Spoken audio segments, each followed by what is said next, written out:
You've been taught to believe that life should follow the version you planned, that if you love enough, work hard enough, pray enough, and hold on long enough, everything will unfold exactly the way you imagined.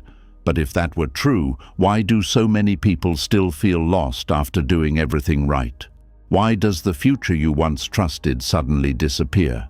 Why does life sometimes break the dream you built your whole heart around?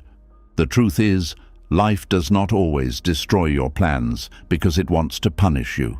Sometimes it breaks the version you planned because that version was too small for the person you are becoming. And Buddhist teachings reveal something most people only understand after deep pain. Peace begins when you stop fighting the life that has already changed and start learning how to surrender to what is here. For centuries, Buddhist wisdom has helped people walk through loss, disappointment, betrayal, failure, and uncertainty. Not by teaching them how to force life back into shape, but by showing them how to trust the path even when the old map no longer works. This is the kind of surrender that quiets the mind, softens the heart, and helps you breathe again when the future you wanted is no longer in front of you. Tonight, as you listen to these teachings, something inside you will begin to loosen. The pressure to understand everything, the fear of starting over, the grief of what did not happen, and the pain of watching your old dream fade away will slowly begin to lose their power. Your mind will become calmer, your heart will begin to feel lighter, and you may start to see that life was not ending your story. It was only ending the version that could no longer carry you forward. This is not just another audio to fall asleep to. This is a quiet return to trust after life breaks the plan you thought you needed. Are you ready? Let's begin. And this is where the real pain begins. Not the pain of losing a thing, but the pain of losing the future you secretly built your entire heart around. Because there are moments in life when something does not simply end, it collapses.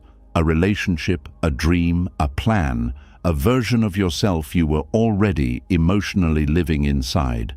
And when that future disappears, it can feel like part of your identity disappears with it. What hurts the most is not always what happened.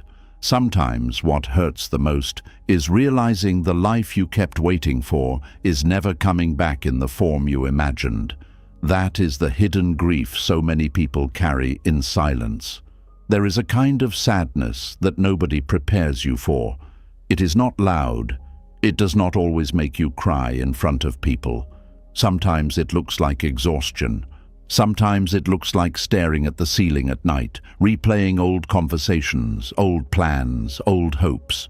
Sometimes it feels like waking up in the morning and remembering all over again that life did not turn out the way you thought it would.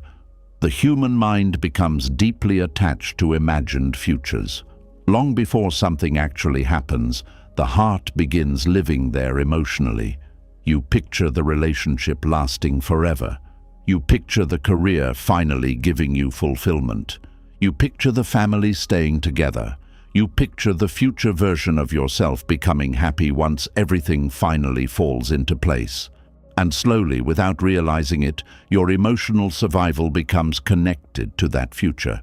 This is why the collapse of a dream can feel so unbearable. It is not only disappointment, it feels like emotional death. Because the mind is not grieving an idea. It is grieving an entire identity that no longer exists. Buddhist teachings explain that attachment is not only attachment to people or possessions, it is also attachment to expectations, attachment to stories, attachment to imagined outcomes. The suffering becomes deep because the mind says, "This was supposed to happen, this was supposed to be my life." And when reality moves in a different direction, the heart enters a war with what is. That war is exhausting. Many people spend years emotionally fighting reality without even realizing it. Their body moves forward, but their mind remains trapped in an old future that no longer exists. They replay the breakup that happened 3 years ago. They replay the opportunity they lost, They replay the version of life they thought would save them. Outwardly, they continue living, but inwardly, they are still standing in front of a closed door, begging life to reopen it. This is why some pain never leaves quickly, because people are not only grieving what they lost, they are grieving who they thought they would become through that thing. A person who loses a relationship is often not just grieving the partner, they are grieving the future, family they imagined, the growing old together, the holidays, the emotional safety, the version of themselves that felt loved. A person who loses a career dream is not just grieving the job, they are grieving the identity, the recognition, the meaning they believed would finally make them feel worthy. The hidden grief lives inside the collapse of emotional projection. And what makes this suffering even harder is that the world often rushes people to move on before they have emotionally understood what actually died inside them. People say things like, "Everything happens for a reason," or "You'll find something better," while your heart still feels like it is standing in the ashes of a life you deeply loved before it even existed. Sometimes the grief is invisible because nothing physically died. Nobody sees that the person is mourning a future.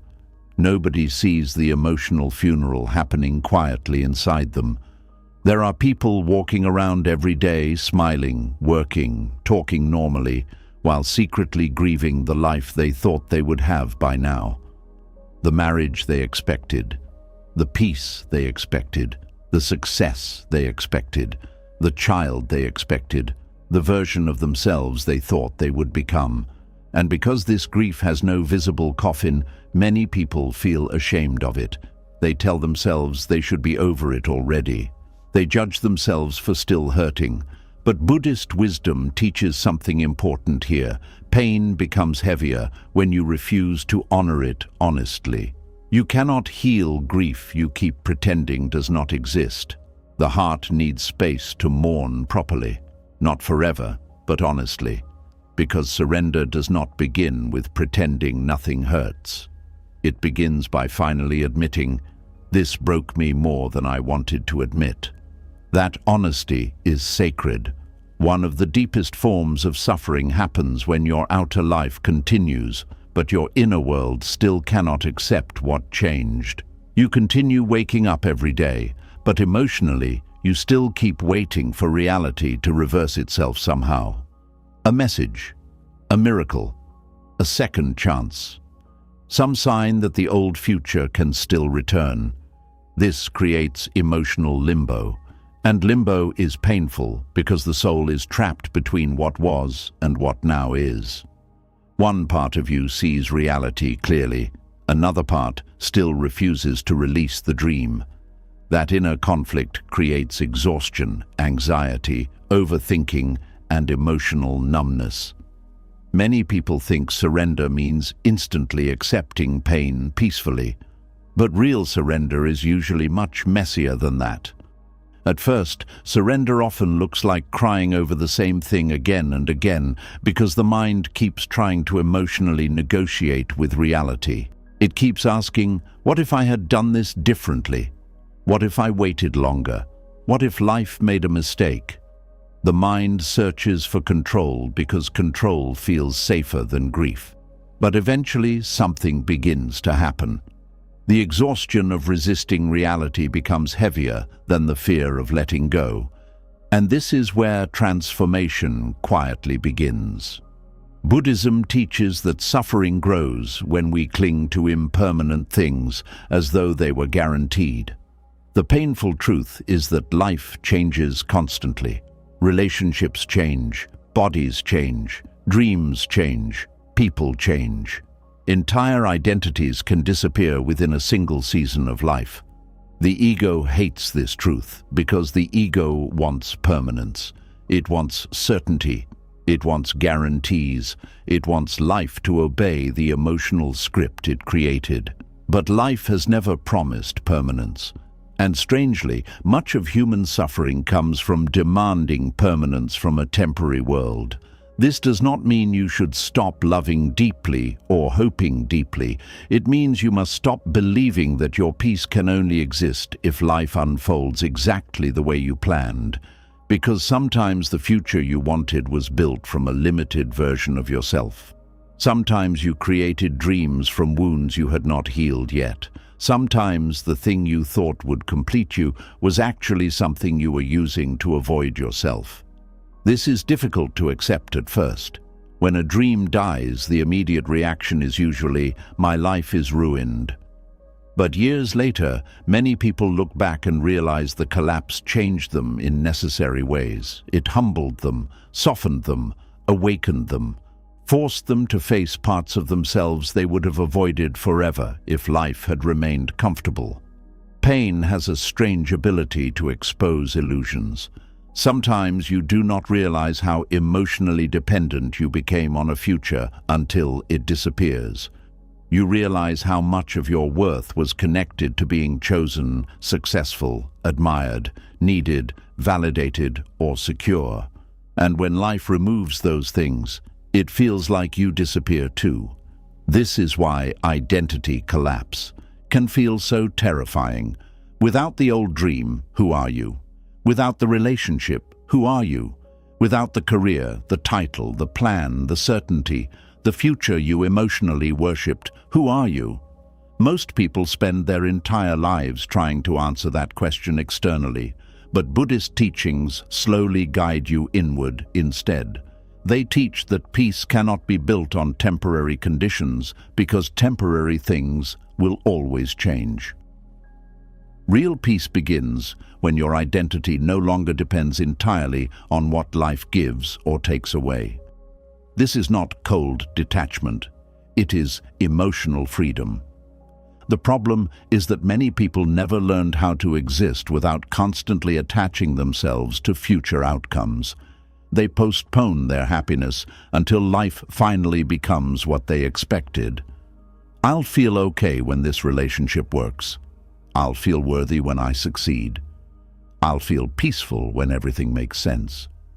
But life keeps changing the conditions. And if your peace depends on conditions staying perfect, anxiety becomes unavoidable.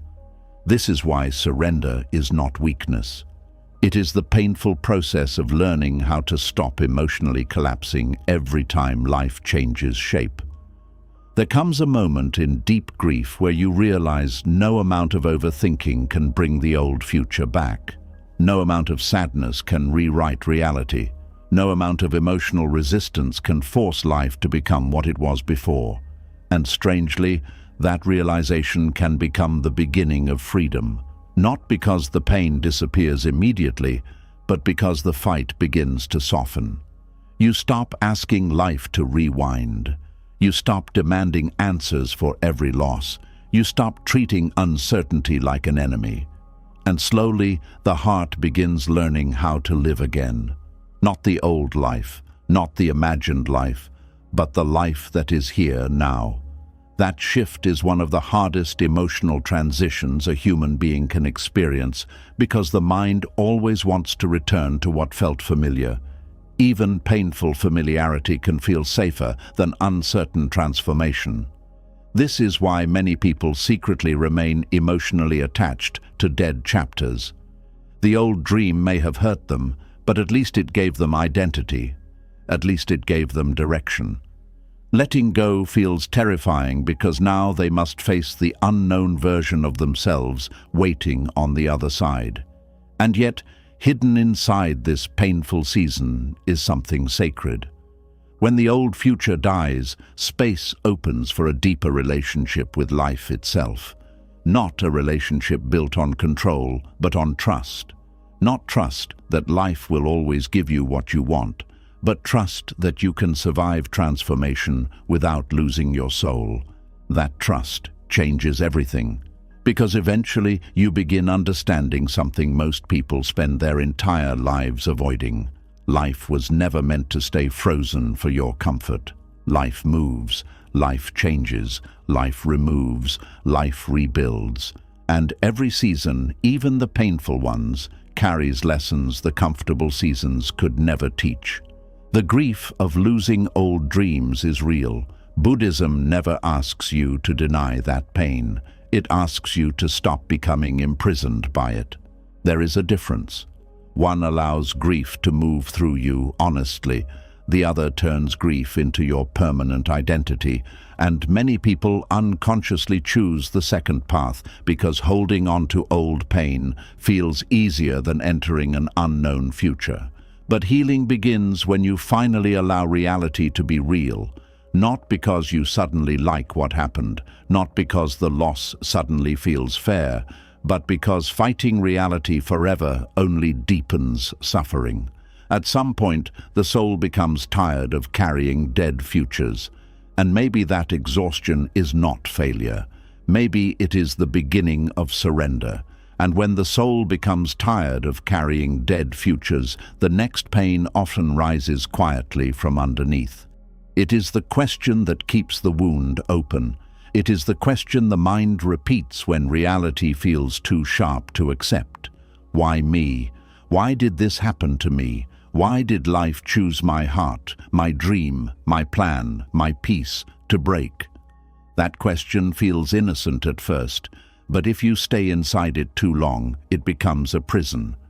Because the mind that keeps asking, "Why me?"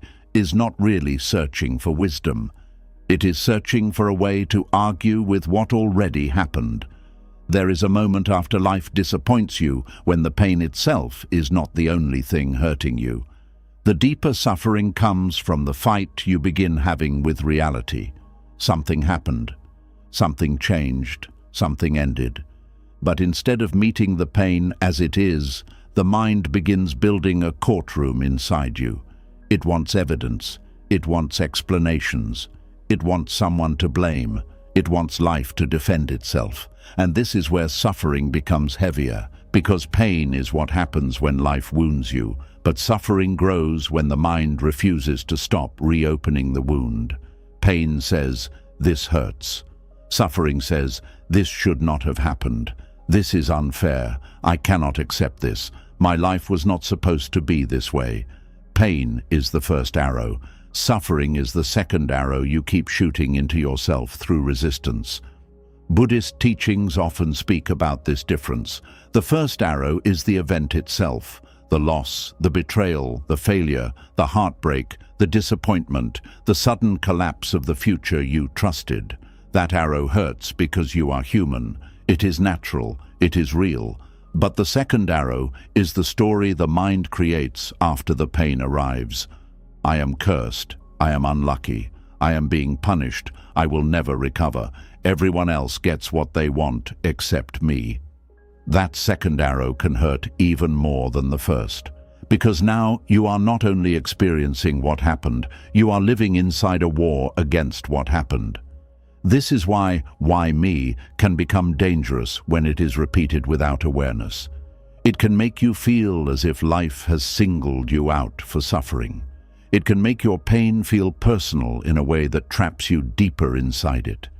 Instead of seeing pain as part of the human condition, the mind begins to see pain as proof that something is wrong with you, wrong with your destiny, wrong with your worth, wrong with your entire life. And once the mind believes that, every painful event becomes a message of rejection. A relationship ending no longer feels like a relationship ending. It feels like life saying you are not lovable. A failure no longer feels like a failure. It feels like life saying you are not capable. A delay no longer feels like a delay. It feels like life saying you have been forgotten. The mind takes one painful event and turns it into a whole identity of abandonment. This is how suffering deepens. Not because the event itself keeps happening, but because the mind keeps giving it new meanings that cut even deeper. You may have noticed this inside yourself before. Something painful happens, and for a while you are not just hurt by the event. You are hurt by all the thoughts that follow it. You begin asking why it had to happen now, why it had to happen this way, why you did not see it coming, why others seem to move through life more easily, why your own path seems so difficult. And if you are not careful, the mind begins comparing wounds. You look at other people and think they are living the life you were denied. You see someone in a happy relationship, and your loss becomes sharper. You see someone succeeding, and your failure feels louder. You see someone peaceful, and your own confusion feels like a punishment. The mind says, "Why them and not me?" And now the pain has multiplied again. This comparison is another form of resistance, because you are no longer simply grieving your own life. You are now fighting everyone else's life too. You are arguing with the way things are distributed. You are measuring your pain against someone else's appearance. You are using another person's visible blessing to deepen your private wound, even though you do not know what they are carrying behind closed doors. Buddhist wisdom invites you to step out of that comparison, because comparison rarely leads to peace. It usually feeds the illusion that everyone else received a softer life while you were handed the harder road. But every human being meets suffering in some form. Some people lose love, some lose health, some lose direction, some lose inner peace while still looking successful. Some lose themselves slowly while the world keeps clapping for them. Suffering is not proof that life hates you. It is proof that you are alive in a world that changes. But when you keep asking "why me?" from a place of resistance, you make suffering feel like a personal attack instead of a painful part of existence. You begin to believe your pain should not belong to you. And while that thought may feel understandable, it keeps you trapped because the mind cannot heal what it keeps rejecting. Acceptance does not mean saying what happened was good. It does not mean saying it was fair. It does not mean saying you deserved it. Acceptance means you stop adding another layer of war on top of the wound. You stop using your energy to deny what is already true. You stop standing in front of reality, exhausted and bleeding, demanding that it become yesterday again. That is where surrender begins. Many people misunderstand surrender because they think it means losing. They think surrender means becoming passive, weak, or silent. But in Buddhist practice, surrender is not giving up your life. It is giving up the unnecessary fight with reality. It is.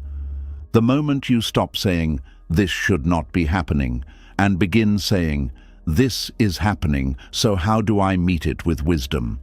That shift changes the whole inner atmosphere. When you ask, "Why me?" with resistance, the mind becomes tight, the body becomes tense, the heart becomes defensive. But when you ask, "What is this pain asking me to see?" something opens, not immediately, not perfectly, but gently. The question moves from self-pity into self-awareness. It stops being a weapon and becomes a doorway. This does not mean you should rush into lessons before you have felt the grief. That would be another form of avoidance. Some people try to spiritualize pain too quickly. They say everything is a lesson while their heart is still shattered and begging to be heard. But real Buddhist surrender is not emotional bypassing. It does not ask you to smile while you are breaking. It asks you to become honest enough to see both truths at once. This hurts, and I do not have to turn the hurt into hatred toward life. That is a mature kind of strength. Because when the mind keeps asking, "Why me?" it often wants one thing, a reason that will make the pain acceptable. But some pain will never become acceptable to the part of you that wanted life to be different. Some endings will never feel fair. Some betrayals will never make complete sense. Some losses will never receive the perfect explanation your mind is demanding. And this is difficult but necessary to understand. Sometimes the need for an explanation becomes another attachment. You become attached to finding the reason, attached to solving the mystery, attached to knowing why. You believe that if you can finally understand why it happened, the pain will release you.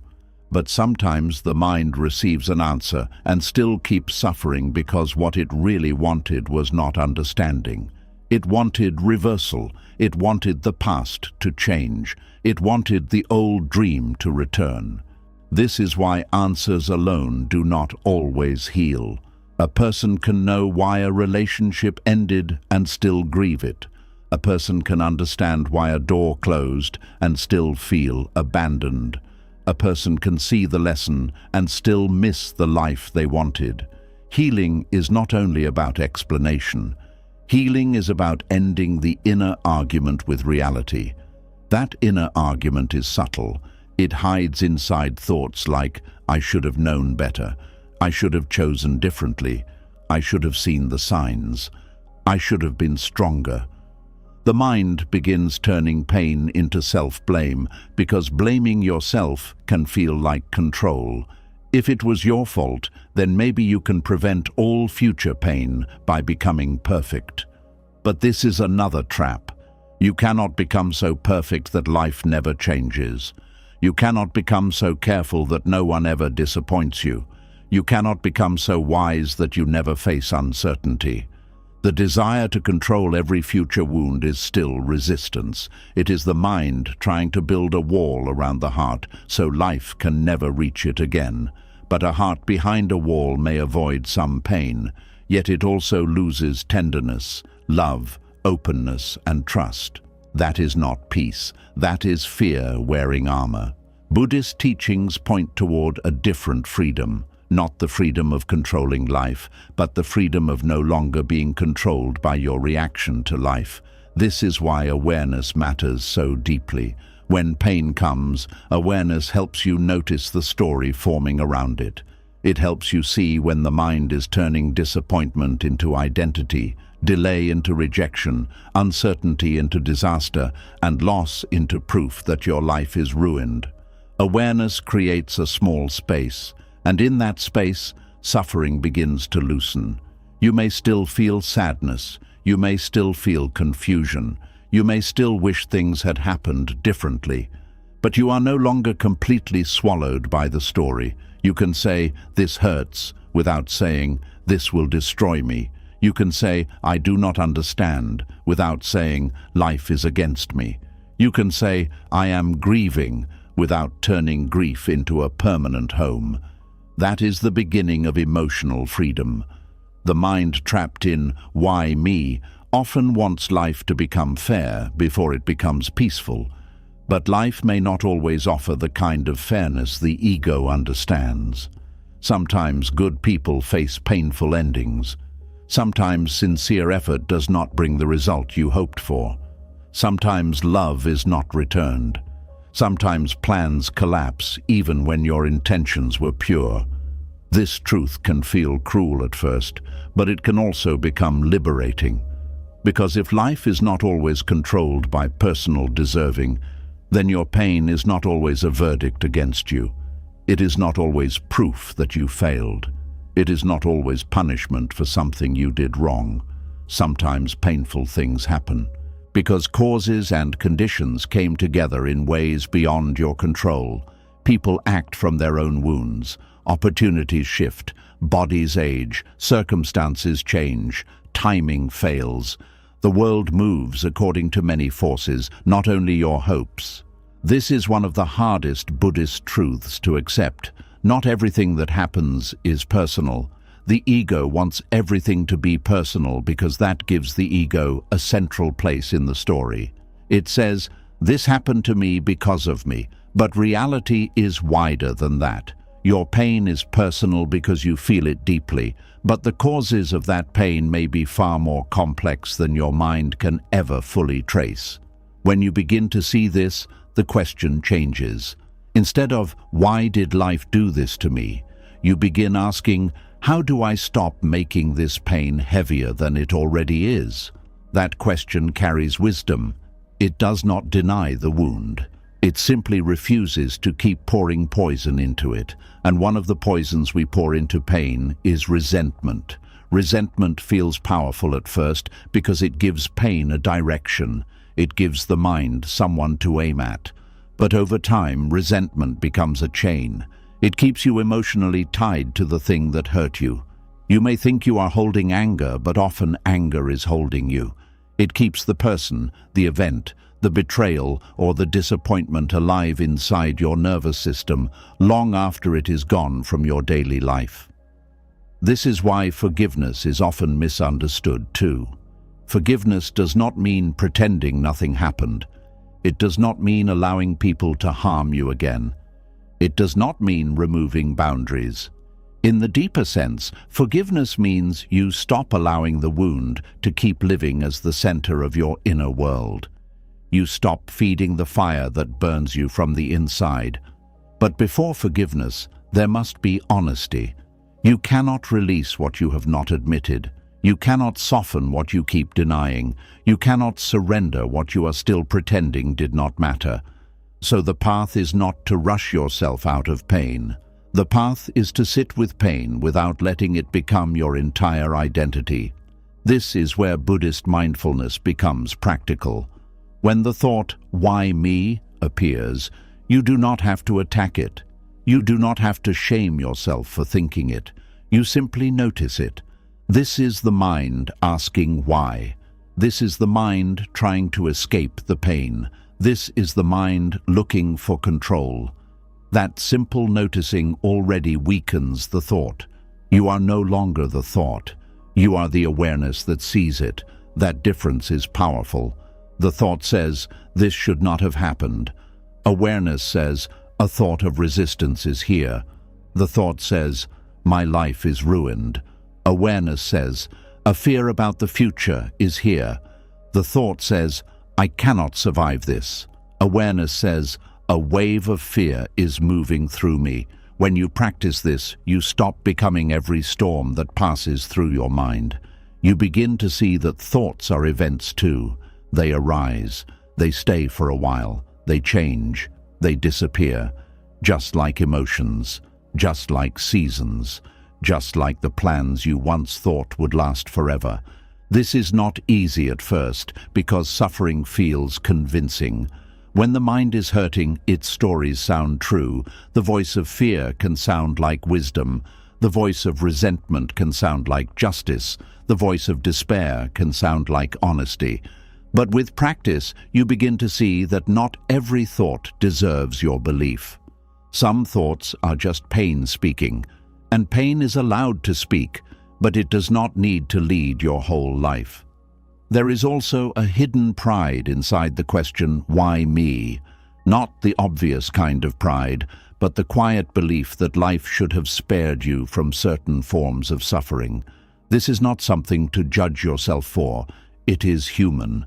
We all carry some version of it. We all secretly hope our love, goodness, effort, or careful planning will protect us from heartbreak. But life does not always work that way.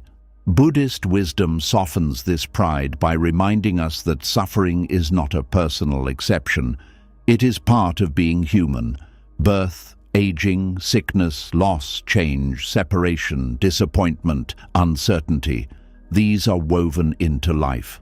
Not because life is cruel, but because everything conditioned is unstable. When you understand this, your pain may not vanish, but your loneliness inside the pain begins to soften. You are no longer the only one. You are part of a human story that has been unfolding for thousands of years. People before you have lost dreams. People before you have buried futures. People before you have sat in the dark, asking why.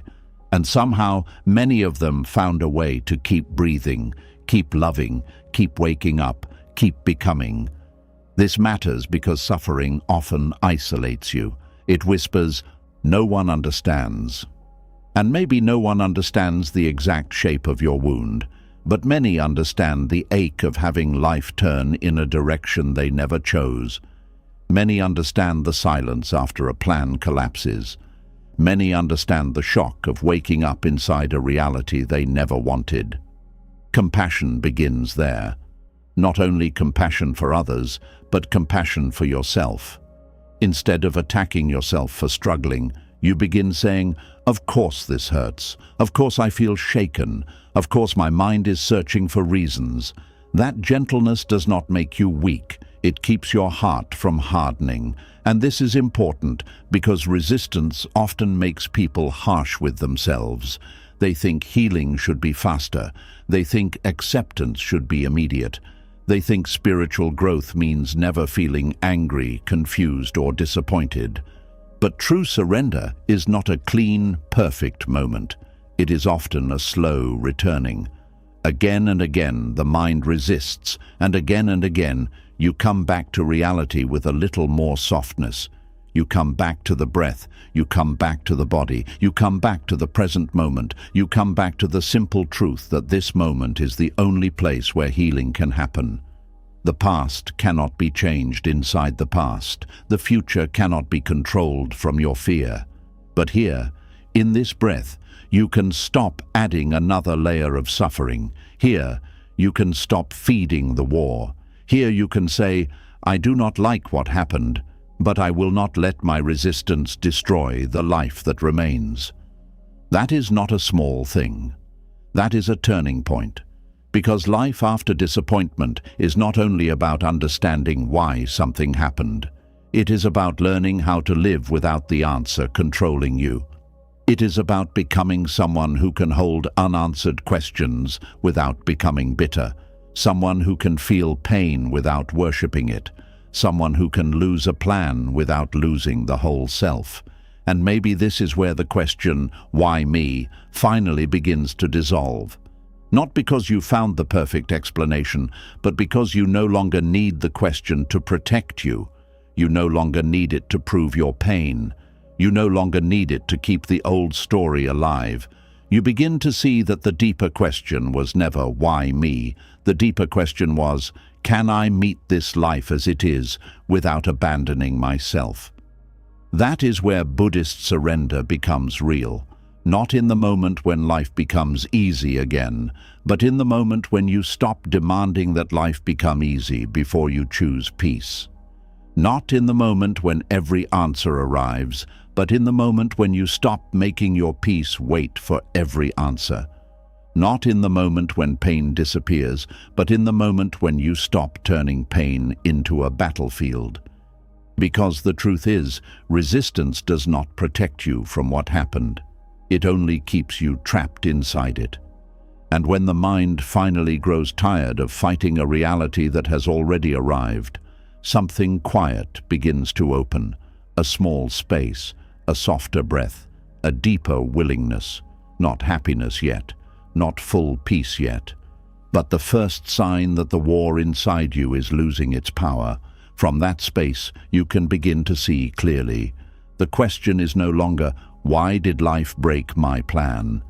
The question becomes, what part of me is still trying to force life to obey my timeline?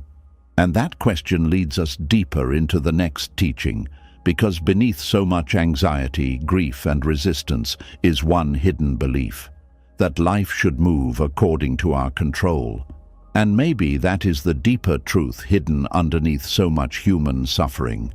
The mind does not only want life to feel good, it wants life to feel controllable. It wants guarantees, it wants certainty. It wants to know exactly when things will happen, how they will happen, and what the ending will look like. But the more tightly the mind tries to control life, the more anxious it becomes when life refuses to obey. Because beneath almost every fear is one silent demand. Life must happen according to my timeline. There is a quiet exhaustion that comes from trying to manage every part of your future. It does not always look dramatic from the outside. Sometimes it looks like overthinking every decision before you sleep. Sometimes it looks like checking your phone again and again, hoping for a message that changes everything. Sometimes it looks like constantly planning 5 years ahead because the present moment feels too uncertain to sit inside peacefully. And slowly, without realizing it, your mind becomes addicted to control. Not because control truly brings peace, but because uncertainty feels terrifying to the ego. The ego believes that if it can predict life, organize life, and force life into a clear structure, then pain can finally be avoided. It says, if I plan enough, I will be safe. If I think hard enough, nothing will surprise me. If I control enough outcomes, I will never feel this helpless again. But life does not move according to human control. This is one of the hardest truths Buddhism asks you to face.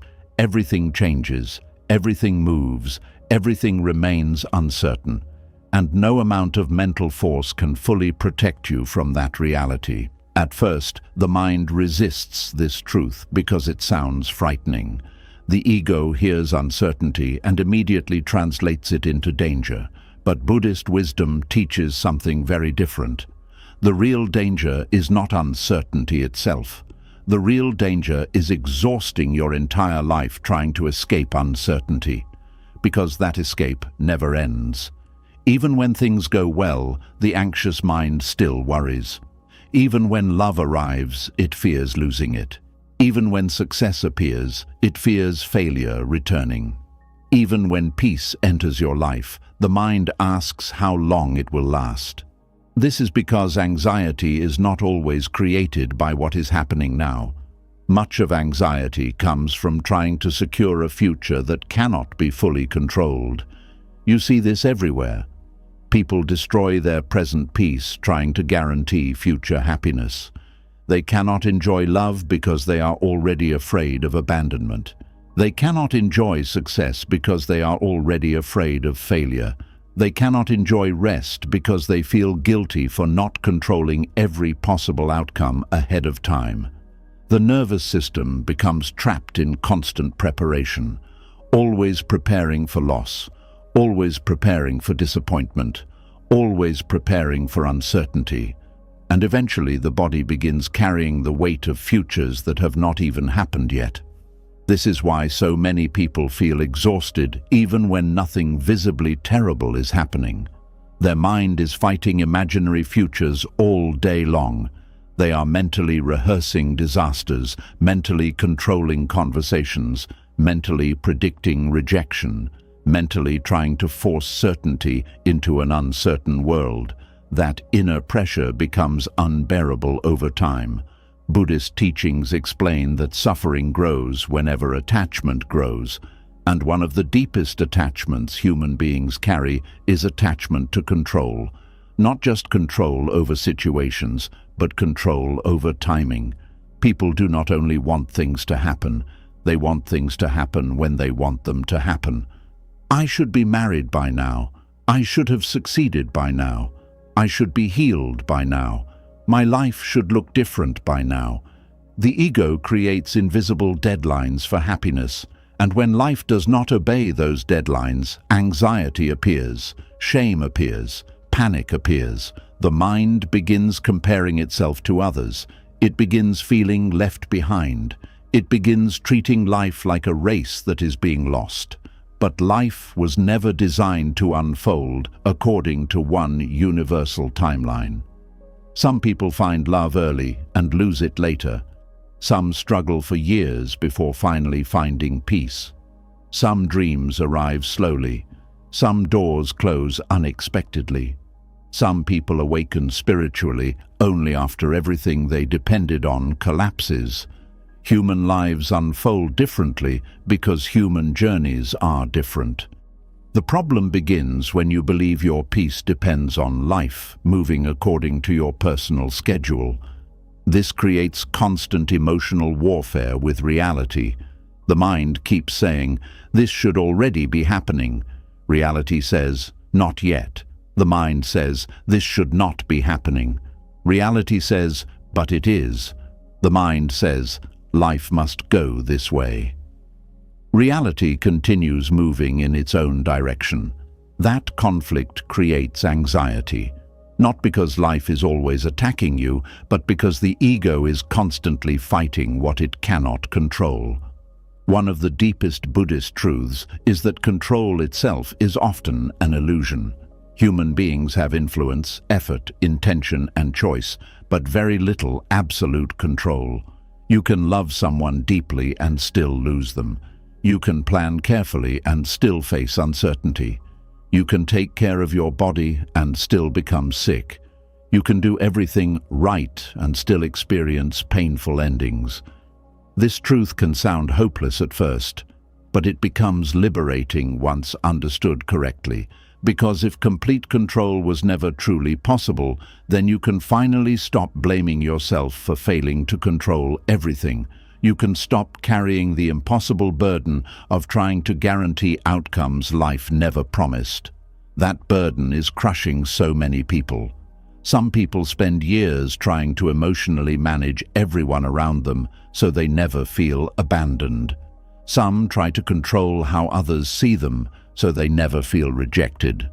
Some obsess over productivity because they think constant achievement will finally secure their worth. Some overthink every choice because they believe one wrong decision could destroy their future forever. But no human being can fully control how life unfolds, and strangely, accepting this creates more peace than fighting against it. Because when you stop demanding total control, you finally create space for trust. Not blind trust that everything will always go perfectly, but deeper trust that you can survive uncertainty without collapsing internally. That trust changes the nervous system. It softens the body, it softens the mind, it allows you to breathe again. Many people do not realize how deeply fear controls their timeline. They think they are simply being responsible, ambitious, or careful, but underneath the endless planning is often fear. Fear of falling behind, fear of missing out, fear of being forgotten, fear of failure, fear of uncertainty. The ego says, if I can control the future, I can finally relax. But the future keeps moving, and so relaxation never arrives. This is why some people reach their goals and still feel restless. They thought control would finally bring peace, but the anxious mind simply finds a new thing to control, a new fear, a new outcome, a new future problem to solve. The cycle continues endlessly because the root problem was never the external situation. The root problem was attachment to certainty. Buddhist surrender interrupts this cycle. It gently asks you to stop building your entire emotional stability on things that are constantly changing. It asks you to stop treating uncertainty as proof that something is wrong. It asks you to stop measuring your worth through timelines created by fear, comparison, or social pressure. Because life is not a machine obeying your emotional demands. Life moves organically, sometimes slowly, sometimes painfully, sometimes unexpectedly, sometimes beautifully, sometimes in ways your current self cannot yet understand. And one of the greatest sources of human anxiety is trying to force life to reveal answers before their season has arrived. The mind hates waiting. Waiting feels powerless to the ego because the ego wants movement, certainty, reassurance, proof. It wants visible progress. It wants guarantees that the future will reward all your effort. But life often unfolds invisibly before it unfolds visibly. Seeds grow underground long before anything appears above the surface. Yet the anxious mind keeps digging the soil open every day, asking, why is nothing happening yet? This constant mental interference destroys peace. There is a deep exhaustion that comes from never allowing life to breathe naturally. Some people monitor every relationship constantly. Some obsess over every small emotional shift. Some panic the moment life becomes unclear. They immediately try to force solutions, force clarity, force certainty. But not every season of life is meant to feel clear. Some seasons are meant to teach patience. Some are meant to teach trust. Some are meant to teach you who you become when control is no longer possible. This is why spiritual growth often begins when control fails. As long as the ego believes it can dominate every outcome, surrender feels unnecessary. But eventually life brings situations that cannot be controlled through intelligence, effort, manipulation, overthinking, or force. A person leaves, a dream collapses, a body changes, a future disappears, and suddenly the ego meets its limit. That moment feels terrifying because the mind realizes something it spent years trying to avoid. Control was never as absolute as it imagined.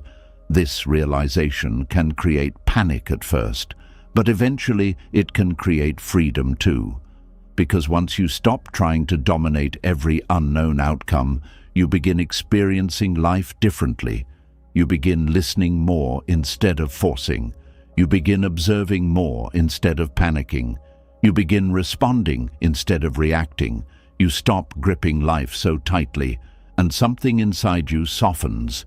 Many people confuse surrender with passivity because they think surrender means doing nothing. But Buddhist surrender is not laziness. It is wise participation without emotional obsession. You still make effort. You still take action. You still care deeply. But you stop demanding absolute control over results. That difference matters deeply. A surrendered person may still work hard, but their identity is not destroyed if the outcome changes. A surrendered person may still love deeply, but they do not try to imprison people emotionally out of fear. A surrendered person may still plan for the future, but they understand plans are temporary maps, not permanent guarantees. This creates emotional flexibility. And emotional flexibility is one of the healthiest forms of strength. Rigid minds break easily because they cannot adapt when life changes shape. Flexible minds bend, adjust, grieve, learn, and continue moving.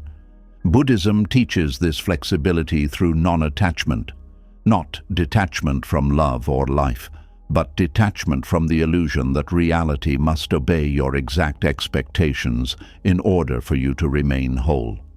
The anxious ego says, "I can only be okay if things happen my way." Wisdom says, "I can remain grounded even when life changes." That is a completely different way of living. It does not remove pain from life, but it removes much unnecessary suffering. Because much suffering comes from demanding that uncertainty disappear before you allow yourself to feel safe. But uncertainty is part of existence itself. Even the people who seem secure are living inside uncertainty. Relationships are uncertain. Health is uncertain. Money is uncertain. Human emotions are uncertain. The future is uncertain. And yet, despite this truth, many people still postpone their peace until certainty finally arrives. That day never comes. There will always be another unknown, another possibility, another risk, another change waiting around the corner. So if your peace depends on certainty, peace remains permanently delayed. This is why Buddhist practice teaches presence so strongly. Presence interrupts the mind's addiction to future control. It brings awareness back to what is actually here now instead of what might happen later. Right now, in this breath, you are alive. Right now, the mind may be creating stories about tomorrow that do not yet exist. Right now, your suffering may be coming less from reality itself and more from resistance toward uncertainty. Awareness helps you notice this. You begin catching the mind, creating timelines constantly. I need this to happen soon. I cannot relax until this changes. My life should already be somewhere else. These thoughts create pressure inside the nervous system because they turn life into a constant emergency. The body begins living as though peace is always somewhere in the future, always one achievement away, one relationship away, one answer away. But peace cannot survive in a mind constantly trying to outrun the present moment. This does not mean you stop caring about your future. It means you stop sacrificing your entire inner life trying to control it. There is wisdom in effort. There is suffering in obsession. And many people do not realize when healthy effort becomes fearful control. The difference is often emotional rigidity. When your identity becomes dependent on one specific outcome happening exactly the way you imagined, anxiety becomes inevitable because reality rarely moves in perfect straight lines. Sometimes delays protect you, sometimes rejection redirects you, sometimes confusion slows you down long enough for deeper transformation to happen. But the controlling mind cannot see this because it only trusts visible certainty. It cannot yet trust the intelligence of life unfolding gradually. This is why surrender feels so uncomfortable initially. Surrender removes the illusion that you can mentally force life into obedience. It leaves you face to face with uncertainty. And the ego interprets uncertainty as danger because uncertainty exposes how little control it truly has. But hidden inside uncertainty is also openness, possibility, transformation, unexpected paths. Many beautiful things in human life arrive unplanned: deep love, spiritual awakening, inner peace, wisdom, new direction. Some of the most meaningful experiences enter through doors the controlling mind would never have chosen. Yet fear keeps trying to close those doors before life can move through them. You see this in relationships often. A person becomes so afraid of losing someone that they begin controlling everything, monitoring reactions, over-analyzing texts, seeking constant reassurance, trying to guarantee permanence. But this pressure slowly suffocates the relationship itself because fear is now controlling love. The same thing happens internally. A person becomes so afraid of uncertainty that they lose the ability to live openly. Every unknown becomes a threat. Every delay becomes panic. Every unexpected turn becomes emotional catastrophe. This is not living. It is surviving inside constant mental resistance. Buddhist teachings invite you out of that survival state slowly, not by forcing positivity, but by helping you see clearly. You begin understanding that life has always been uncertain, even during your most stable seasons. The illusion was never that uncertainty disappeared. The illusion was that you believed certainty was guaranteed. Once this becomes clear, your relationship with control begins changing. You stop trying to dominate every future outcome. You stop needing immediate answers for every fear. You stop measuring your life against rigid timelines. You stop forcing emotional certainty where none exists. And slowly the nervous system begins unclenching. There is more breathing room inside you, more patience, more acceptance, more trust. Not because life suddenly becomes predictable, but because you no longer require total predictability in order to feel alive. This is one of the greatest emotional freedoms a human being can experience, to participate fully in life without trying to imprison life inside your expectations, to love without trying to own, to plan without demanding guarantees, to move forward without needing every answer first, to trust that uncertainty does not automatically mean disaster.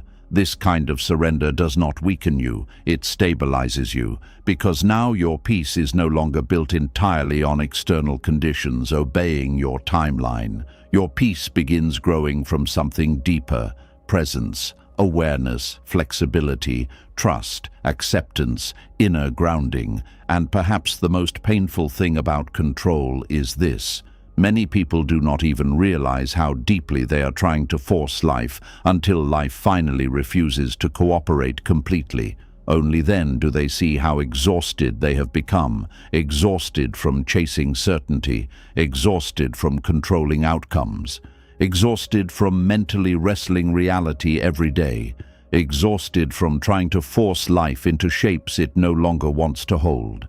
Sometimes breakdown is not only emotional pain. Sometimes breakdown is the nervous system collapsing under the impossible burden of trying to control everything. And strangely, this collapse can become sacred too.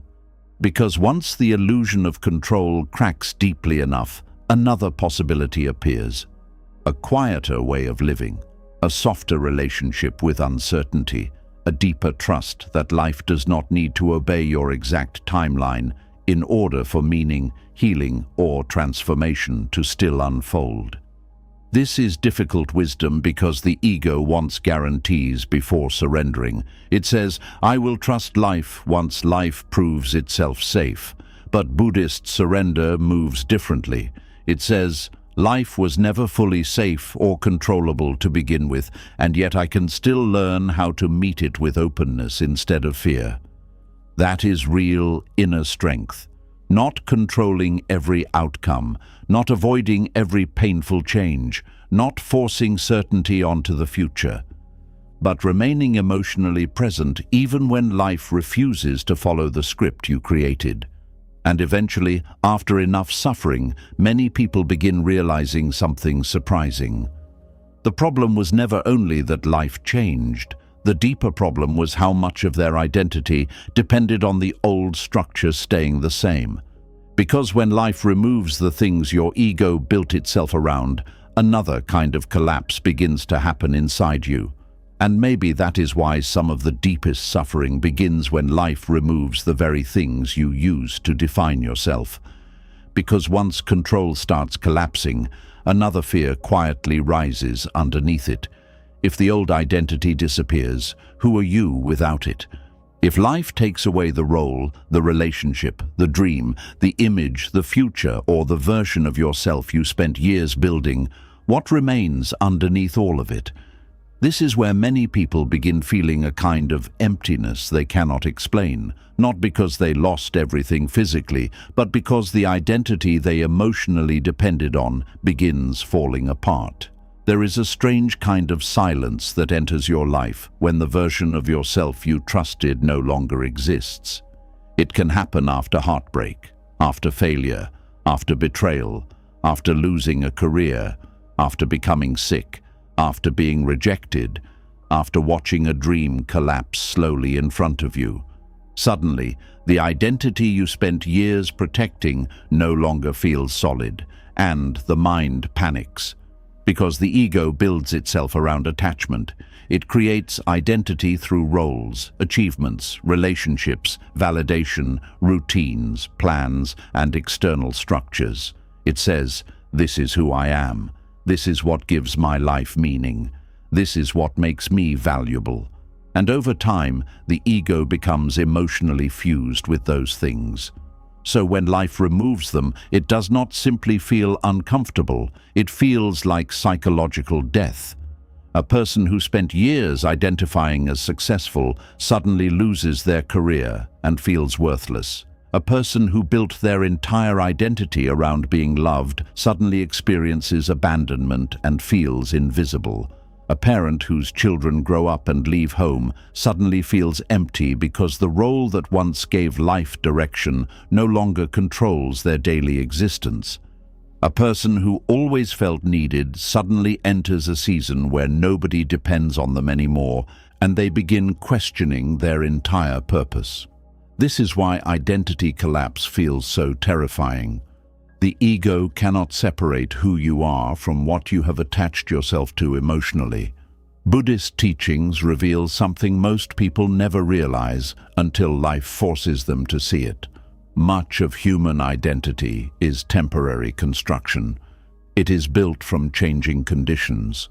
And because those conditions change constantly, the self built around them eventually becomes unstable too. At first, this truth feels threatening. The ego wants certainty. It wants something permanent to hold on to. It wants a fixed identity that cannot be shaken by life. But Buddhism gently points toward something deeper. It teaches that suffering grows when you mistake temporary roles for your true self. You are not only the career, not only the relationship, not only the reputation, not only the success, not only the image you worked so hard to maintain, but the ego becomes deeply attached to these things because they create emotional structure. They make the mind feel solid. They answer the frightening question, "Who am I?" without forcing you to look deeper. As long as life keeps supporting the identity, the ego feels safe. But eventually, life changes shape. And when it does, many people experience a hidden emotional crisis. They may continue functioning outwardly, but internally they feel lost. They no longer recognize themselves. The old motivations disappear. The old confidence weakens. The old future collapses.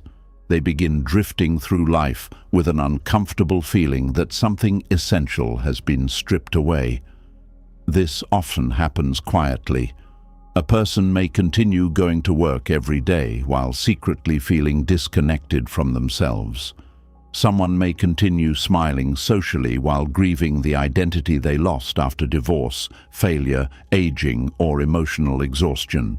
Another person may continue achieving externally while internally feeling hollow because the achievements no longer give the same emotional meaning they once did.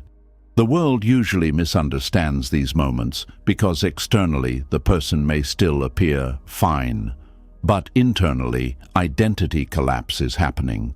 And identity collapse feels unbearable because the ego interprets uncertainty about the self as danger. The mind starts asking painful questions. If I am no longer this person, then who am I? If this role disappears, what meaning does my life still have? If people stop seeing me the same way, do I still matter? These questions can feel deeply destabilizing because most people were never taught how much of their emotional identity was built on impermanent things.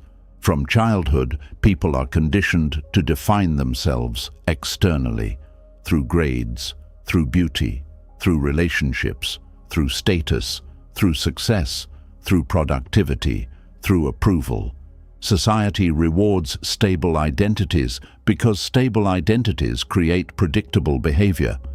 But spiritual awakening often begins when those identities crack open, not because suffering is beautiful, but because suffering exposes illusions. As long as life keeps feeding the ego what it wants, many deeper truths remain hidden. A person may never question who they really are while the relationship feels secure. They may never question their dependence on achievement while success keeps arriving. They may never notice how much validation controls them while people continue admiring them. But loss reveals attachment. Loss reveals where identity became emotionally trapped. This is why painful seasons often feel spiritually disorienting. They force you to stand face to face with yourself without the familiar masks, roles, and structures you once used to feel stable. And at first, this can feel unbearable. There is grief in realizing how much of your worth depended on external things staying the same. There is grief in seeing how much energy was spent maintaining identities that life could remove at any moment. There is grief in recognizing that the version of yourself you fought so hard to protect was never fully permanent. But hidden inside this collapse is also freedom, because when false identities begin falling apart, something deeper has space to emerge. Buddhism often describes the ego not as evil, but as confused attachment. The ego constantly seeks security in temporary things. It says, if I can become enough externally, I will finally feel whole internally. But this search never truly ends because external conditions always remain unstable. A successful person fears losing success. A loved person fears abandonment. A respected person fears rejection. A powerful person fears weakness. The ego constantly defends the identities it creates because it secretly knows those identities are fragile. This is why so much human anxiety exists underneath appearances. People are not only afraid of pain, they are afraid of identity collapse. They are afraid of no longer knowing who they are if life changes suddenly, and life always changes eventually. This is why Buddhism teaches non-attachment so deeply, not because you should stop loving or participating in life, but because attaching your entire identity to temporary conditions creates inevitable suffering. If your sense of self depends completely on things outside your control, your inner world becomes permanently unstable. One of the strangest experiences during identity collapse is how empty ordinary life can suddenly feel. Things that once excited you stop carrying emotional energy. Conversations feel shallow. Old goals feel disconnected. The old version of your life no longer fits, but the new version has not yet fully arrived either. This creates an uncomfortable space in between identities, and most people panic inside this space. The ego desperately tries to rebuild itself quickly. It searches for distraction, validation, new relationships, new goals, new identities to replace the old ones immediately. Because stillness feels dangerous when you no longer know who you are. But Buddhist surrender asks you not to rush too quickly. It asks you to sit inside the uncertainty long enough to discover what remains when external identities stop defining you completely. This is difficult because modern life constantly pressures people to maintain clear identities. You are expected to know exactly who you are, what you want, where you are going, and how your life should look. Uncertainty is often treated as weakness, but spiritually, uncertainty can become sacred, because uncertainty strips away illusion. When identity collapses, you begin realizing how much of your suffering came from trying to defend images that were never fully real to begin with. You realize how exhausting it was trying to maintain the successful version of yourself, the strong version, the perfect version, the needed version, the chosen version. You realize how much emotional pressure the ego was carrying every single day just to keep those identities alive. And strangely, once life removes what your ego depended on, there can eventually come a strange relief too, not immediately. At first there is grief, confusion, fear, emptiness. But beneath all of that, another possibility quietly appears. The possibility of no longer needing to perform an identity constantly just to feel worthy. This is one of the hidden freedoms inside collapse, because the ego survives through performance. It constantly asks, how am I being seen? Am I enough? Am I succeeding? Do people still value me? But once life breaks the identity apart deeply enough, some people begin growing tired of the performance itself. They begin craving something more honest, more grounded, more real. And this is where deeper transformation starts happening. Not through becoming a better ego, but through loosening identification with the ego altogether. Buddhist wisdom teaches that clinging to a fixed self creates suffering because the self itself is constantly changing. Thoughts change, emotions change, roles change, desires change, bodies change, circumstances change. Yet the ego keeps trying to create permanent identity from impermanent experiences. That effort becomes exhausting, especially during major life transitions. Aging often exposes this deeply. Many people build identity around youth, beauty, strength, productivity, or social relevance. But as the body changes, they experience panic because the ego cannot control time. It cannot stop impermanence. So suffering grows whenever the mind refuses to allow change to happen naturally. The same happens emotionally. People become attached to being the helper, the achiever, the caretaker, the strong one, or the successful one. But eventually life creates situations where those identities crack. And when they crack, people often feel ashamed for struggling because they no longer match the image they built around themselves. This shame deepens suffering, because now they are not only grieving change, they are judging themselves for no longer being who they used to be. But perhaps life was never asking you to stay the same forever. Perhaps part of suffering comes from trying to preserve identities that your soul has already outgrown. This is one of the hardest spiritual truths to accept. Sometimes life removes identities not to destroy you, but to free you from versions of yourself that could no longer carry your growth. The ego interprets this as loss. The soul experiences it as transformation. But transformation rarely feels peaceful at first. it often feels like confusion, like isolation, like emotional death, because before a new inner life can emerge, the old structure usually collapses first. This is why spiritual awakening is often misunderstood romantically. People think awakening feels constantly peaceful and enlightened, but many awakenings begin through breakdown, through disillusionment, through losing the identities you once depended on emotionally. You stop knowing who you are. You stop knowing what you truly want. You stop recognizing the old motivations, and for a while, this uncertainty feels terrifying. But slowly, something important begins happening. You start separating your worth from your roles. You start realizing you still exist even without constant validation.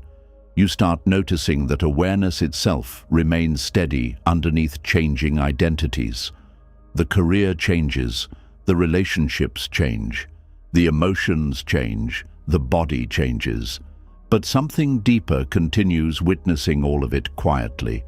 Buddhism calls attention toward this awareness because awareness itself is not trapped in the same fragile identity structures as the ego. Awareness observes thoughts without becoming them completely. It observes fear without turning fear into permanent identity. It watches grief move through the body without believing grief is the entirety of who you are. This changes your relationship with suffering. Instead of saying, "I am ruined," you begin noticing, "Pain is moving through me." Instead of saying, "I have lost myself," you begin realizing the old identity is dissolving. Instead of panicking every time uncertainty appears, you begin allowing yourself to exist without rigid definitions temporarily. This openness creates space for authentic identity to emerge naturally instead of through fear. Because many ego identities are built defensively, people become achievers because they fear worthlessness. They become caretakers because they fear abandonment. They become perfectionists because they fear rejection. They become emotionally independent because they fear vulnerability. But when life interrupts these patterns, deeper truths begin surfacing. You begin seeing the wounds underneath the identity, the loneliness underneath achievement, the fear underneath perfectionism, the exhaustion underneath constant strength. This awareness can feel painful, but it is also healing because now you are finally seeing yourself honestly instead of only through performance. Honesty is where freedom begins. Not the brutal self-criticism many people mistake for honesty, but compassionate truthfulness. The willingness to admit, "I built my identity around things that were never stable enough to carry my entire sense of self." There is no shame in this. Most human beings do it unconsciously, but suffering deepens when you refuse to see it.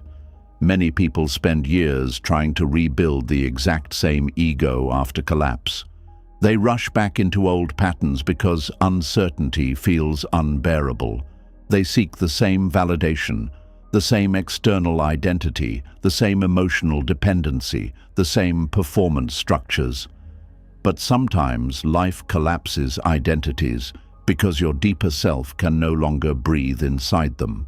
This is why some painful endings eventually become turning points, not because the pain itself was good, but because the collapse forced deeper honesty.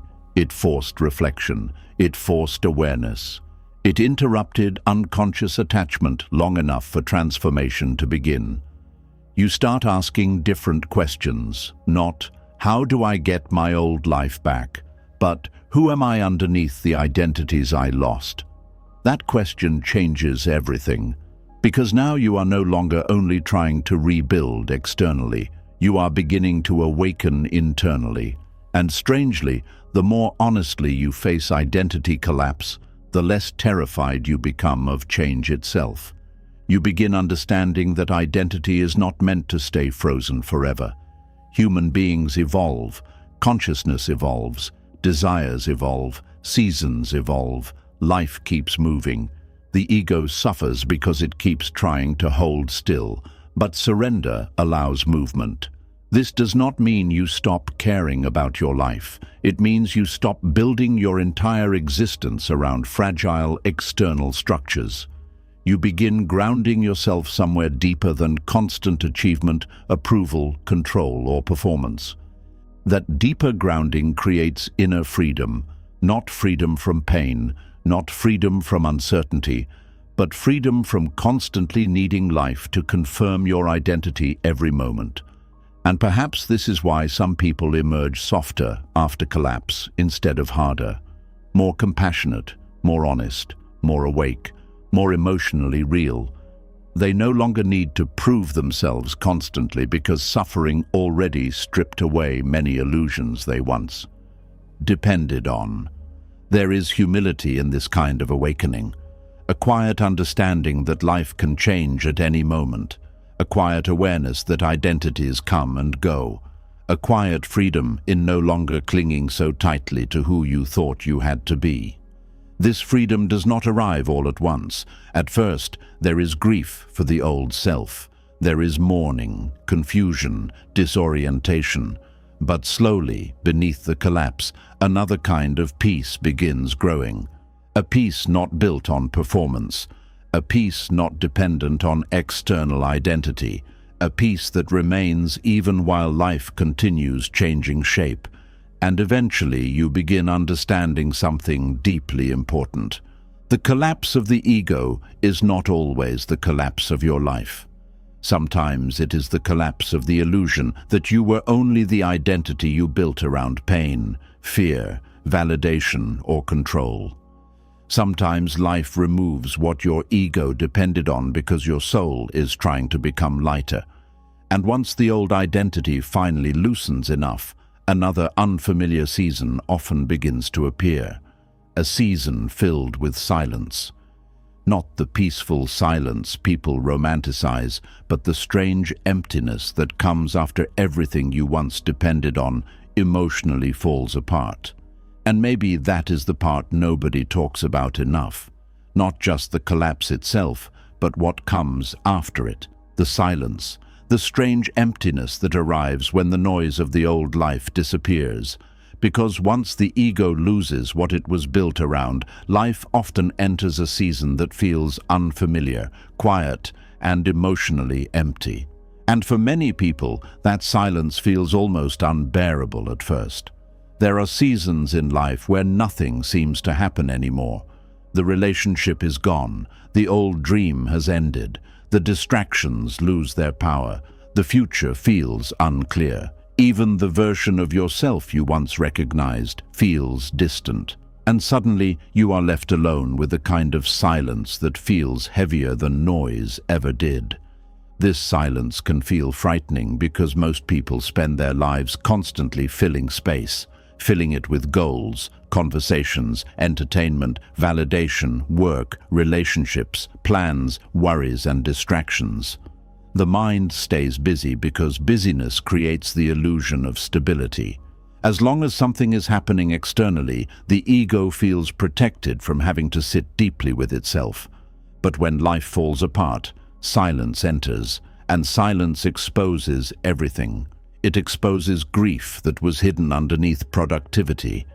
It exposes loneliness hidden underneath social connection. It exposes exhaustion hidden underneath achievement. It exposes fear hidden underneath control. Without constant distractions, the soul begins hearing what the noise was helping it avoid. This is why empty seasons often feel emotionally intense. Nothing dramatic may even be happening externally anymore, but internally, the mind feels restless. People often mistake this restlessness for failure. They think, my life is stuck, nothing is moving, I should be doing more. But sometimes life becomes quiet because something deeper inside you is trying to awaken. Buddhist teachings understand this silence differently than the modern world does. Modern culture often worships movement, speed, productivity, and constant stimulation. If nothing visible is happening, people assume something must be wrong. But spiritual growth often happens invisibly first. The deepest transformations usually begin in silence before they appear outwardly. The problem is that the ego hates empty space. Empty space feels threatening because the ego survives through constant activity and identity reinforcement. It wants stimulation because stimulation keeps deeper questions buried. It wants distraction because distraction prevents stillness. It wants movement because movement helps avoid emotional truth. But eventually life creates a pause. And in that pause, many people finally meet themselves honestly for the first time. At first, this meeting can feel uncomfortable. You sit alone with your thoughts and realize how tired your mind has become. You notice how much anxiety was always running underneath your daily life. You notice how deeply you depended on external things to feel emotionally okay. You notice how afraid you are of uncertainty when there is nothing distracting you from it. This realization can feel painful. Some people immediately rush to escape the silence. They jump into new relationships too quickly. They overload themselves with work. They obsess over social media. They seek constant entertainment. They keep themselves emotionally overstimulated because stillness feels unbearable. But no distraction truly heals what silence is trying to reveal. The uncomfortable truth is that many people are not afraid of silence itself. They are afraid of what silence might show them about their inner world. Silence removes performance. It removes escape routes. It removes constant external stimulation. And underneath all of that, unresolved emotions begin rising slowly to the surface. Grief rises, fear rises, loneliness rises, regret rises, questions rise. The ego panics because it wants quick relief. It wants to move on immediately. It wants life to feel normal again. But healing rarely happens through rushing. Some parts of the soul only reveal themselves in stillness. This is why empty seasons can secretly become sacred. Not because suffering itself is beautiful, but because silence creates space for awareness. And awareness changes everything. For the first time, you may begin noticing how much of your life was driven by unconscious fear. You may begin seeing patterns that were invisible before. The need for validation, the fear of abandonment, the obsession with achievement, the constant need to stay busy, the inability to rest peacefully without guilt. These truths often remain hidden during louder seasons of life, but silence slows everything down enough for deeper seeing to happen. Buddhism teaches that clarity rarely arrives through constant mental noise. It emerges when the mind becomes quiet enough to observe itself honestly. This is why meditation exists. Not to escape life, but to finally see life clearly without endless distraction. But silence is difficult because the mind is addicted to stimulation. You can see this even in ordinary moments. Many people cannot sit quietly for 5 minutes without reaching for their phone, television, music, conversation, or some kind of distraction. The nervous system has become conditioned to constant input. Stillness feels unnatural. Yet some of the deepest healing in human life begins inside stillness, because stillness allows buried emotional energy to surface and release slowly instead of remaining trapped underneath endless activity. Many people do not realize how much pain they carry until life finally becomes quiet enough for the body to feel it. This is why some people cry unexpectedly during silent moments, while driving alone, while sitting in nature, while lying awake at night, while doing nothing at all. The body finally feels safe enough to release what constant noise was suppressing. Silence becomes a mirror, and mirrors can feel uncomfortable before they become freeing. During empty seasons, people often feel like life has forgotten them. The old excitement disappears, doors seem closed, progress feels invisible, the future remains unclear. This creates frustration because the ego measures worth through visible movement. It says, if nothing is happening, then I must be failing. But spiritually, some seasons are meant for deep internal restructuring rather than external achievement. Nature itself moves this way. Trees appear still during winter, yet deep preparation is happening underground. Seeds disappear into darkness before growth becomes visible. The ocean becomes calm before storms shift direction.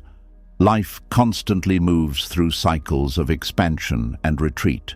Human beings are no different, yet modern life teaches people to fear retreat, to fear slowness, to fear silence, to fear emptiness. But some forms of emptiness are not punishment. They are preparation. Preparation for deeper awareness. Preparation for emotional honesty. Preparation for awakening. One of the hardest parts of silent seasons is that they often remove external reassurance. You no longer receive the same attention, excitement, certainty, or emotional stimulation that once kept you feeling secure. This forces the mind into unfamiliar territory. It can no longer depend on constant outside validation to feel stable. And this is where deeper spiritual work begins. Because now you must learn how to sit with yourself without constantly escaping into external identities. You must learn how to exist without always being distracted from your own inner world. You must learn how to feel emotions without immediately numbing them. This is difficult work, very difficult, especially in a world designed to keep people constantly distracted from themselves. But there is wisdom hidden inside this discomfort.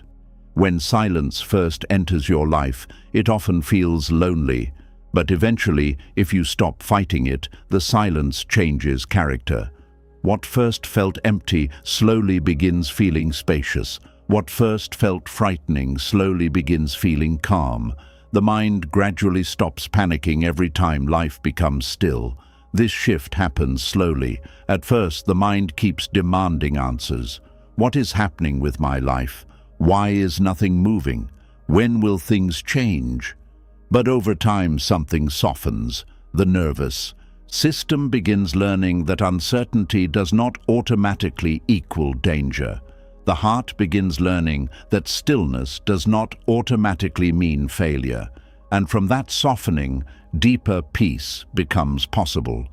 Many awakenings begin this way. Not through dramatic spiritual experiences, but through long seasons of quiet, emotional unraveling. A person sits in silence long enough that the old noise loses its control.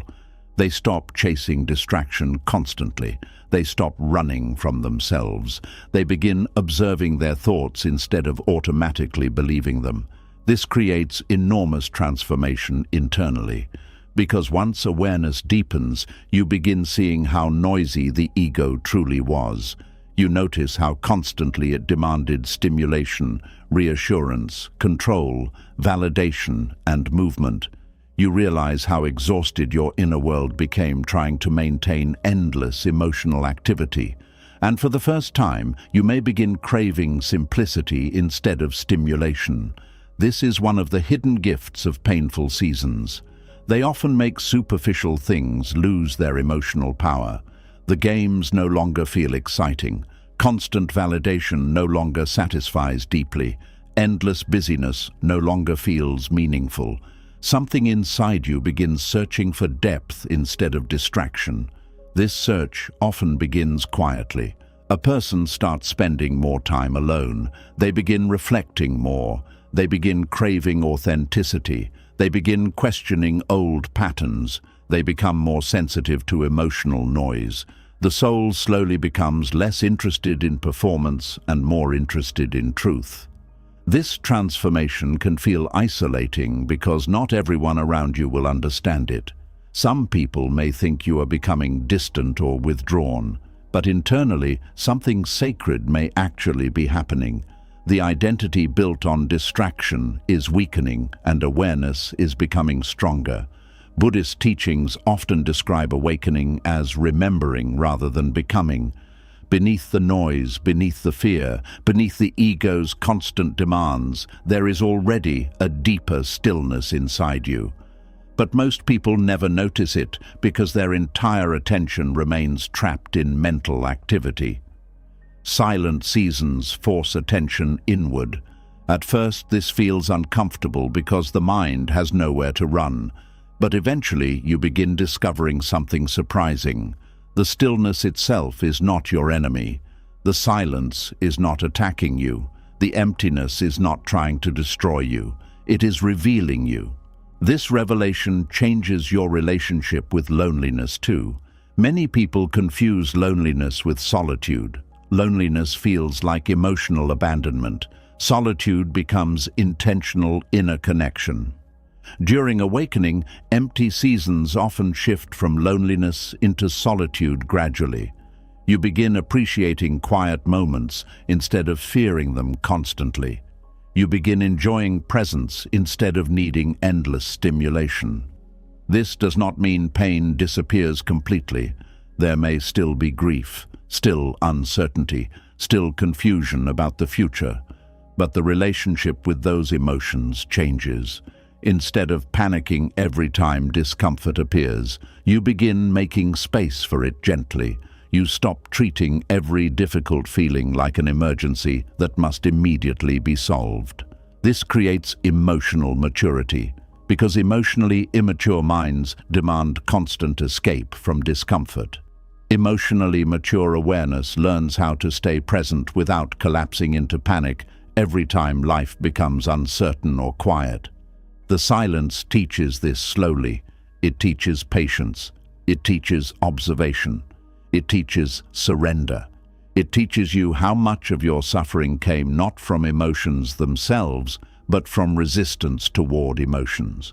This is why many people eventually emerge wiser from quiet seasons. Not because silence magically fixed them, but because silence removed enough distraction for self-awareness to deepen. And self-awareness changes how you live. You become more conscious of your reactions, more conscious of your fears, more conscious of your attachments, more conscious of the ways the ego constantly seeks escape from uncertainty. This awareness creates freedom because unconscious patterns lose power once they are clearly seen. Many people spend their whole lives reacting automatically to discomfort. If they feel lonely, they immediately seek distraction. If they feel uncertain, they immediately seek control. If they feel empty, they immediately seek stimulation. But silent seasons interrupt these automatic reactions long enough for awareness to enter. Awareness slows everything down.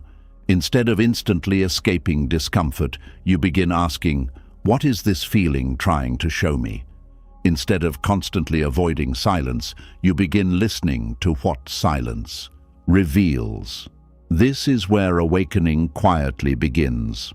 Not through perfection, not through becoming emotionally numb, not through controlling life completely, but through becoming deeply honest with your own inner world. Silence often reveals how fragmented the mind has become, thoughts pulling in different directions, emotional wounds left unresolved for years, constant fear about the future, constant regret about the past. The person realizes they were physically alive but rarely fully present. This realization can feel painful at first because awareness exposes disconnection, but awareness also creates healing, because now you are no longer sleepwalking through your emotional life unconsciously. You are beginning to witness yourself clearly. And witnessing yourself clearly is one of the deepest forms of compassion. Many people think awakening means becoming something special, but often awakening is simply becoming more real, more honest, more present, less controlled by unconscious fear, less addicted to distraction, less attached to false identities. This transformation rarely happens during noisy seasons. It happens in silence, in stillness, in waiting, in uncertainty, in the uncomfortable space after everything familiar falls apart. That is why empty seasons are often misunderstood. The ego sees emptiness and assumes nothing valuable is happening. But spiritually, emptiness creates room. Room for truth, room for healing, room for deeper awareness to emerge. Without emptiness, there is no space for renewal. This is why Buddhist philosophy speaks so deeply about emptiness itself, not as meaninglessness, but as openness.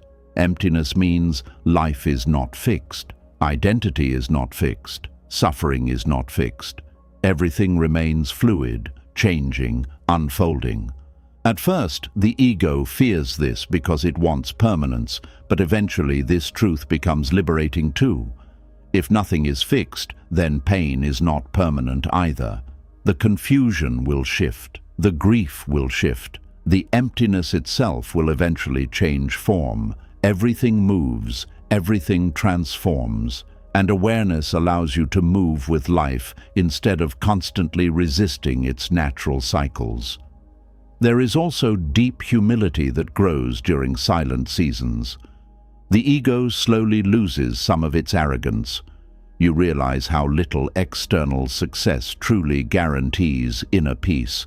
You realize how fragile many human identities actually are. You realize how much emotional suffering exists beneath ordinary appearances. This humility softens people. They become less judgmental, less performative, less obsessed with proving themselves constantly, because silence has already shown them what endless striving could never give. Real peace cannot be built through constant noise. It must be discovered underneath the noise. And perhaps this is why some of the most spiritually awake people often carry a certain calmness inside them. Not because their lives are perfect, but because they have already survived the silence after collapse. They have already sat inside emptiness long enough to realize they would not die from stillness. They no longer panic every time life becomes uncertain or quiet. The silence changed them. It stripped away illusions. It slowed them down. It taught them how to sit with themselves honestly. And eventually, what first felt like emptiness became a doorway into something deeper. A quieter relationship with life, a deeper trust in presence, a softer relationship with uncertainty, an awareness that no external identity can permanently hold the soul together forever. This awakening often happens gradually, almost invisibly. One day you realize the silence no longer terrifies you the same way. You no longer feel the same desperate need to constantly distract yourself. You begin feeling more grounded in simple moments. Breathing, walking, resting, existing. That simplicity carries wisdom, because the ego constantly complicates life through endless mental struggle. But awareness simplifies things again. It reminds you that beneath all the stories, fears, and identities, this moment is enough to return to. This breath, this presence, this quiet awareness underneath all the noise. And once the soul begins tasting this deeper stillness, another realization slowly appears. Many of the things you once chased so desperately were connected to only one imagined future, one outcome, one version of happiness you believed you needed in order to finally feel complete. But life was never meant to arrive through only one doorway. And maybe this is where another hidden form of suffering begins, not only from losing what you loved, but from believing your happiness could only exist through one specific future. One relationship, one dream, one outcome, one path, one version of life. Because when the mind becomes emotionally attached to only one possibility, it slowly loses the ability to see the rest of life clearly. That is how attachment creates blindness.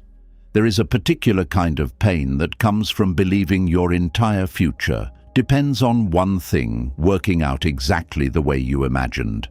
The mind becomes emotionally fixed on a single doorway. It says, if this relationship survives, then I'll finally be okay. If I achieve this dream, then my life will finally matter. If this person chooses me, then I'll finally feel worthy. And without realizing it, the heart begins building its entire emotional world around one outcome. At first, this attachment feels like hope. It feels meaningful. It feels passionate. But slowly, the attachment becomes emotional imprisonment. Because once the mind decides happiness can only arrive through one specific future, every other possibility begins disappearing emotionally. The person stops seeing life openly. They stop noticing new paths. They stop appreciating what is still alive in the present. Their entire emotional energy becomes trapped inside protecting, chasing, or waiting for one imagined outcome. And this creates suffering long before anything even falls apart. The anxious attachment begins quietly.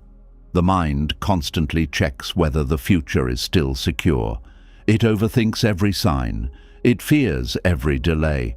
It panics over uncertainty because emotionally, too much has been placed on one possibility surviving forever. This is why attachment creates emotional blindness. The person no longer sees reality clearly. They only see what supports the future they are emotionally addicted to. You can see this often in relationships. A person becomes so attached to the idea of one relationship saving them that they ignore obvious suffering. They ignore incompatibility. They ignore emotional neglect. They ignore their own exhaustion. Why? Because they are not only attached to the person, they are attached to the future they built around the person. The mind says, "I cannot lose this because my happiness depends on it." And once happiness becomes emotionally fused with one specific outcome, fear takes control. Fear of losing, fear of rejection, fear of uncertainty, fear of change, fear of starting over. This fear slowly distorts perception. Instead of seeing reality honestly, the person begins seeing reality through desperation. They no longer ask, "Is this healthy?" They ask, "How do I stop this future from disappearing?" That difference changes everything. Buddhist teachings explain that attachment does not only create pain after loss, attachment creates suffering before loss too, because the mind becomes consumed by protecting impermanent things from changing. The heart becomes tense, the nervous system becomes hypervigilant. The person lives in constant emotional negotiation with uncertainty. This is exhausting, because life itself is always moving. People change, circumstances shift, dreams evolve, feelings transform. Nothing remains frozen forever. But attachment demands permanence from temporary things. It says, "This must stay exactly as I need it to stay." And when reality refuses to obey, suffering deepens. One of the saddest things about attachment to one future is how it blinds people to the life that is still unfolding around them. A person may spend years emotionally waiting for one specific outcome while missing countless moments of beauty, growth, healing, and possibility happening quietly in the present. Their entire emotional world becomes narrowed. Life loses openness. The soul loses flexibility. The future becomes a rigid emotional contract instead of a living mystery. This rigidity creates enormous pain because reality rarely follows fixed emotional scripts. Sometimes life opens unexpected doors. Sometimes it redirects people completely. Sometimes the path that originally broke your heart later becomes the path that saved your soul. But attachment cannot see this initially. The attached mind only sees the loss of the desired outcome. It cannot yet see hidden possibilities beyond it because emotionally it already decided, "This was my only chance at happiness." That belief is deeply dangerous, not because dreams are wrong, not because love is wrong, but because no temporary outcome is stable enough to carry the entire weight of your emotional survival. The moment happiness becomes dependent on one thing happening exactly your way, fear enters the heart immediately. This fear often disguises itself as devotion, ambition, or determination, but underneath it is emotional dependency. The person no longer wants the outcome. They psychologically need it in order to feel whole. And when human beings psychologically need specific outcomes, they begin abandoning themselves, trying to preserve them. They tolerate mistreatment. They ignore intuition. They over-sacrifice. They over-control. They lose emotional balance. Because survival now feels emotionally tied to one future remaining alive. Buddhist wisdom invites you to examine this attachment honestly, not to shame yourself, but to free yourself. Because attachment narrows consciousness. It traps awareness inside obsession. The person becomes unable to see life clearly because emotionally they are staring at only one doorway, while life itself remains infinitely wider. There is also deep grief hidden inside attachment, because attachment often confuses imagined futures with guaranteed realities. The mind rehearses the future repeatedly until it emotionally feels real. A person imagines the marriage, the career, the success, the future family, the peaceful life they believe is coming. And after emotionally living inside that future long enough, the mind begins treating it like certainty. So when life changes direction, the grief becomes overwhelming because the heart feels like something real has died. In many ways, something did die. The imagined future died. The emotional identity connected to that future died. The certainty died. The illusion of guaranteed permanence died. This is why attachment hurts so deeply. The mind was not only attached to an outcome, it was attached to the emotional safety the outcome represented. Many people are not truly attached to things themselves. They are attached to what they believe those things will finally make them feel. Loved, secure, enough, chosen, successful, peaceful, whole. This is important to understand because it changes the way you see desire itself. Beneath most attachments is an emotional longing for inner completion. The ego believes external outcomes will permanently resolve internal discomfort. But even when people achieve their desired future, the mind often creates new fears immediately. A person finds love and becomes afraid of losing it. A person achieves success and becomes afraid of failure. A person gains security and becomes afraid of uncertainty returning. The attachment never truly ends because the ego keeps seeking permanent safety in impermanent experiences. This is why Buddhist teachings point inward instead of outward. They do not say external things are meaningless. They simply remind you that no external future can permanently stabilize the human mind if the mind itself remains deeply attached and fearful. Real peace begins when your emotional survival no longer depends entirely on one future happening exactly the way you imagined. That shift changes how you experience life completely. You still dream, you still love, you still care deeply, but you stop worshipping one specific outcome as though it is your only path to happiness. This creates emotional openness, and emotional openness allows life to move again. The attached mind becomes psychologically frozen. It cannot adapt because adaptation feels like betrayal toward the original dream. Many people secretly stay emotionally trapped in dead futures because letting go feels like admitting the dream failed. But letting go is not always failure. Sometimes letting go is the first honest act of love toward yourself after years of emotional struggle. The ego hates this because the ego equates surrender with defeat. It says, if I release this future, then everything I hoped for meant nothing. But Buddhism teaches something softer. A dream can matter deeply and still not be meant to stay forever. A path can shape your soul, even if it eventually disappears. Nothing is wasted in awareness.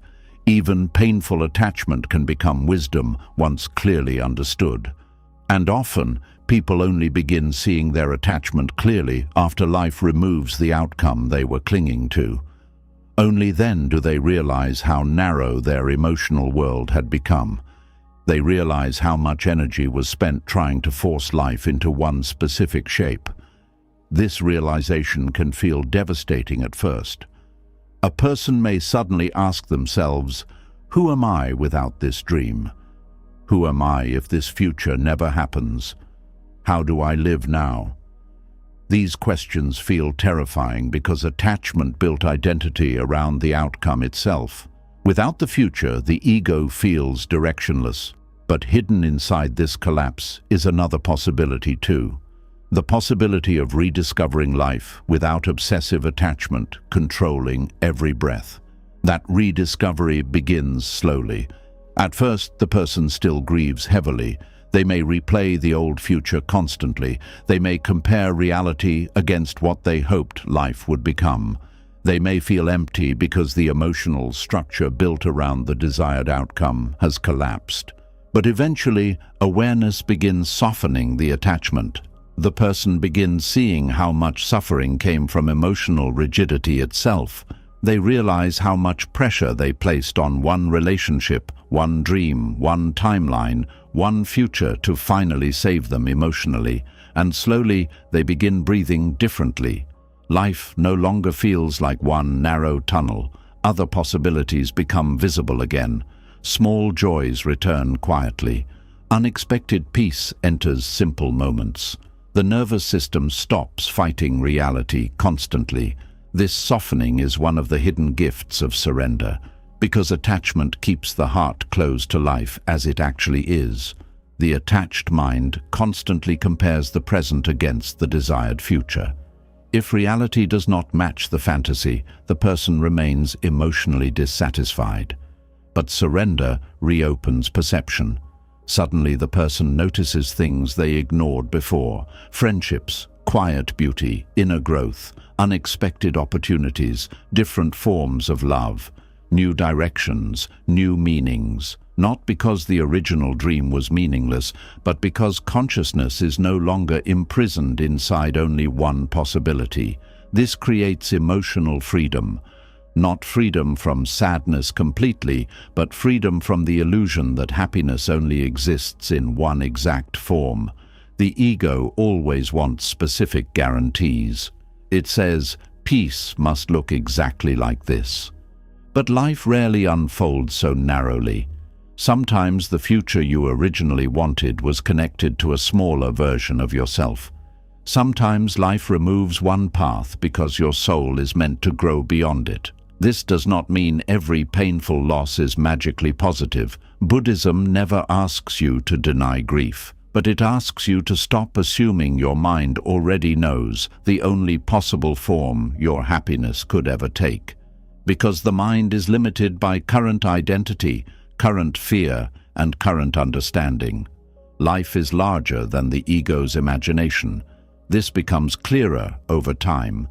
Many people eventually look back on painful endings and realize something surprising. The thing they once believed would destroy them permanently eventually opened unexpected growth they could not previously see. The relationship ending forced emotional awakening. The career collapsing redirected their life toward authenticity. The rejection interrupted patterns of self-abandonment. The silence deepened awareness. The uncertainty softened control. But none of this was visible while attachment was still controlling perception. This is why attachment creates blindness. It traps awareness inside emotional fixation. The person becomes unable to see possibilities beyond the desired outcome because emotionally they already decided life can only arrive through one doorway. Yet life is far more mysterious than that. Sometimes what first appears as loss later reveals itself as redirection. Sometimes the dream collapsing prevents deeper suffering.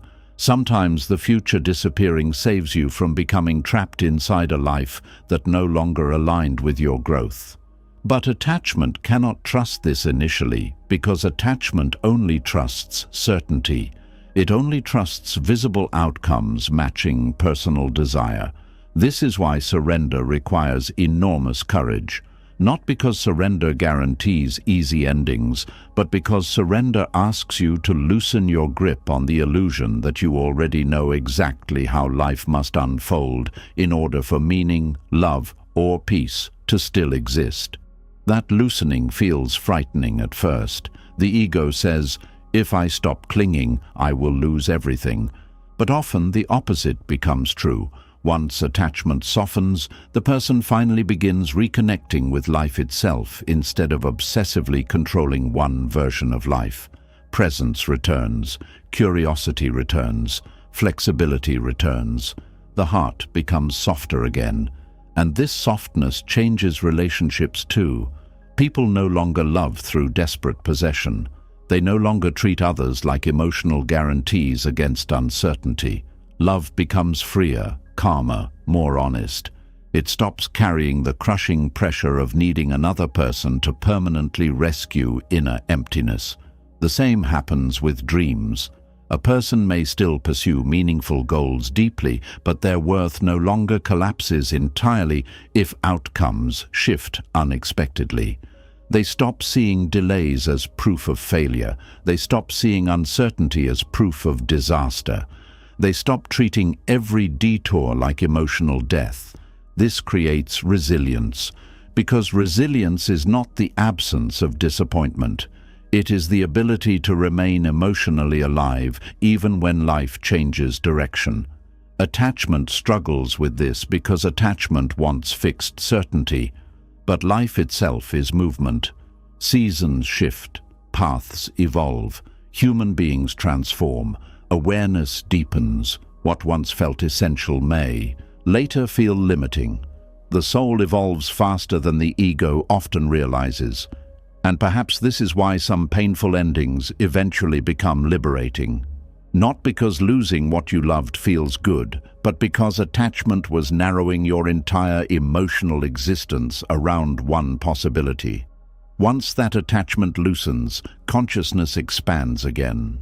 The person starts seeing life with new eyes, not eyes trapped in obsessive longing, not eyes trapped in rigid timelines, not eyes trapped in emotional dependency, but eyes capable of meeting life openly again. This openness is deeply healing because attachment creates constant tension inside the nervous system. The body becomes emotionally contracted around protecting one future from disappearing. But surrender relaxes that contraction slowly. The person begins trusting that even if life changes shape, existence itself is still larger than one lost outcome. That trust creates peace, a quieter peace. Not the excitement of fantasy, but the grounded peace of emotional openness. The understanding that happiness is not locked inside one relationship, one timeline, one dream, or one future. Happiness is not a single destination waiting somewhere ahead. It is a way of meeting life itself. And once the heart begins understanding this deeply, another realization slowly begins emerging. Sometimes life does not destroy your plans to punish you. Sometimes it removes certain paths because you were walking toward futures your deeper self was never meant to remain trapped inside forever. And perhaps this is one of the hardest truths for the human heart to accept. Sometimes the path that breaks you emotionally is not always the path that destroys you. Sometimes it is the path that redirects you. Because there are moments in life when something falls apart so suddenly, so painfully, that the mind immediately interprets it as punishment. But what if some endings are not life abandoning you? What if they are life protecting you from futures you cannot yet see clearly? There are losses that feel cruel when they first happen. A relationship ends unexpectedly. A door closes right when you thought your future was finally beginning. A plan collapses after years of effort. A dream disappears after you emotionally gave your whole heart to it. In those moments, the mind naturally asks painful questions. Why would life take this away from me? Why would the universe let this happen? Why does it feel like everything I love eventually disappears? At first, the pain feels deeply personal. The ego immediately interprets loss as rejection. It believes the universe is working against you. It sees closed doors as evidence that life is unfair. It sees delay as abandonment. It sees collapse as failure. But Buddhist surrender invites a very different possibility. What if life sometimes interrupts your plans because the path you were forcing was no longer aligned with your deeper growth? This idea is difficult to accept during pain because the ego only judges events by immediate emotional comfort. If something feels good, the ego calls it a blessing. If something hurts, the ego calls it punishment. But life is often more mysterious than immediate emotional reactions can understand. Some things feel painful because they are breaking attachment. Some endings hurt because they are separating you from identities, environments, relationships, or futures that your deeper self was never meant to stay trapped inside forever. But while you are emotionally attached to the old path, you cannot yet see this clearly. This is why painful redirection often feels like betrayal at first. A person loses a relationship they believed would last forever. In the beginning, all they can see is heartbreak. The mind obsesses over what was lost. It cannot imagine happiness existing outside that specific future. But years later, the same person may realize the relationship would have slowly destroyed their peace if it had continued. The loss that once felt unbearable eventually revealed itself as protection. This happens more often than people realize. A career opportunity disappears, and years later the person discovers a path far more aligned with who they truly are. A rejection humiliates someone temporarily, but eventually saves them from environments that would have drained their spirit. A delayed dream forces emotional growth that success alone could never have created. But while you are standing inside the pain itself, you usually cannot see the larger picture. This is where surrender becomes important. Not blind surrender that pretends suffering feels pleasant, but wise surrender that understands human perception is limited. The ego sees only the immediate wound. Awareness gradually sees the transformation unfolding underneath it. The difficulty is that the human mind becomes emotionally attached to its own plans. Once the ego decides how life should unfold, it begins treating that vision like absolute truth. It says, "This is the path that will save me. This is the person I need. This is the future I must have." And when reality interrupts that vision, the ego experiences panic because it cannot yet imagine meaning existing outside the original plan. This creates enormous resistance. The person keeps trying to reopen doors life already closed. They keep trying to force conversations, relationships, outcomes, timelines, and futures that no longer move naturally. They exhaust themselves emotionally, trying to revive paths that life itself keeps dissolving. Buddhist wisdom gently asks a difficult question here. What if some things collapse because your attachment to them became stronger than your awareness of yourself? This is painful to face, honestly, because sometimes people cling to futures not because those futures are truly healthy, but because they fear the emptiness that might appear without them. They stay attached to relationships that shrink them, careers that exhaust them, identities that imprison them emotionally, familiar pain that feels safer than uncertain freedom. The ego prefers familiar suffering over unfamiliar transformation. This is why people often chase things long after those things stop nourishing their soul. The attachment itself becomes addictive. The person believes letting go would destroy them, even while holding on is already destroying their peace slowly. Life sometimes interrupts these patterns forcefully because the ego would never willingly release them on its own. This interruption can feel brutal initially, because when life removes something your identity depended on, the mind experiences withdrawal. The nervous system panics. The future becomes uncertain. Emotional control disappears. And during that chaos, the ego cannot yet imagine the possibility that the collapse itself may contain hidden intelligence. Buddhist surrender does not require you to instantly label pain as good. It simply asks you to stop assuming pain automatically means destruction. There is wisdom in remaining open to the possibility that life may be guiding you somewhere your current identity cannot yet understand. This openness changes suffering profoundly. Without openness, pain becomes purely bitterness. The mind closes around the wound completely. It says, "Nothing meaningful can come from this. My life is ruined." This loss destroyed everything.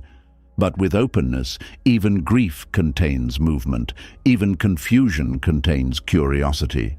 Even collapse contains the possibility of awakening. That possibility matters deeply, because some of the greatest transformations in human life begin through painful interruption. A person who was emotionally asleep suddenly awakens after heartbreak. Someone who lived entirely for external validation begins searching for inner truth after failure. Someone who built identity around control begins discovering surrender after uncertainty breaks them open. Pain softens illusions, not because suffering itself is magical, but because suffering interrupts unconscious patterns strongly enough to force deeper awareness. As long as life keeps rewarding the ego's habits, many people never question the direction they are moving. They continue chasing approval, status, control, security, or attachment without realizing how disconnected they have become from themselves. But collapse creates interruption, and interruption creates reflection. Reflection changes consciousness. Suddenly, the person begins asking questions they avoided before. Why was I so attached to this? Why did I build my entire identity around one future? Why was I abandoning myself trying to preserve this path? What deeper fear was controlling me underneath all of this? These questions often become the beginning of awakening, not because the pain disappears immediately, but because awareness begins growing larger than the attachment itself. One of the most difficult parts of painful redirection is trust. The ego wants immediate proof that the loss will eventually make sense. It wants certainty before surrendering. It says, "Show me exactly why this happened, and then I will accept it." But life rarely works that way. Often the understanding arrives much later. Sometimes years later, sometimes only after enough distance exists for the heart to see clearly. At the time of loss, all you can usually see is the wound itself. This is why surrender requires humility. It asks you to admit that your current perspective may not yet contain the full truth of what is unfolding. It asks you to loosen the ego's certainty that it already knows exactly what should or should not be happening. This humility softens resistance.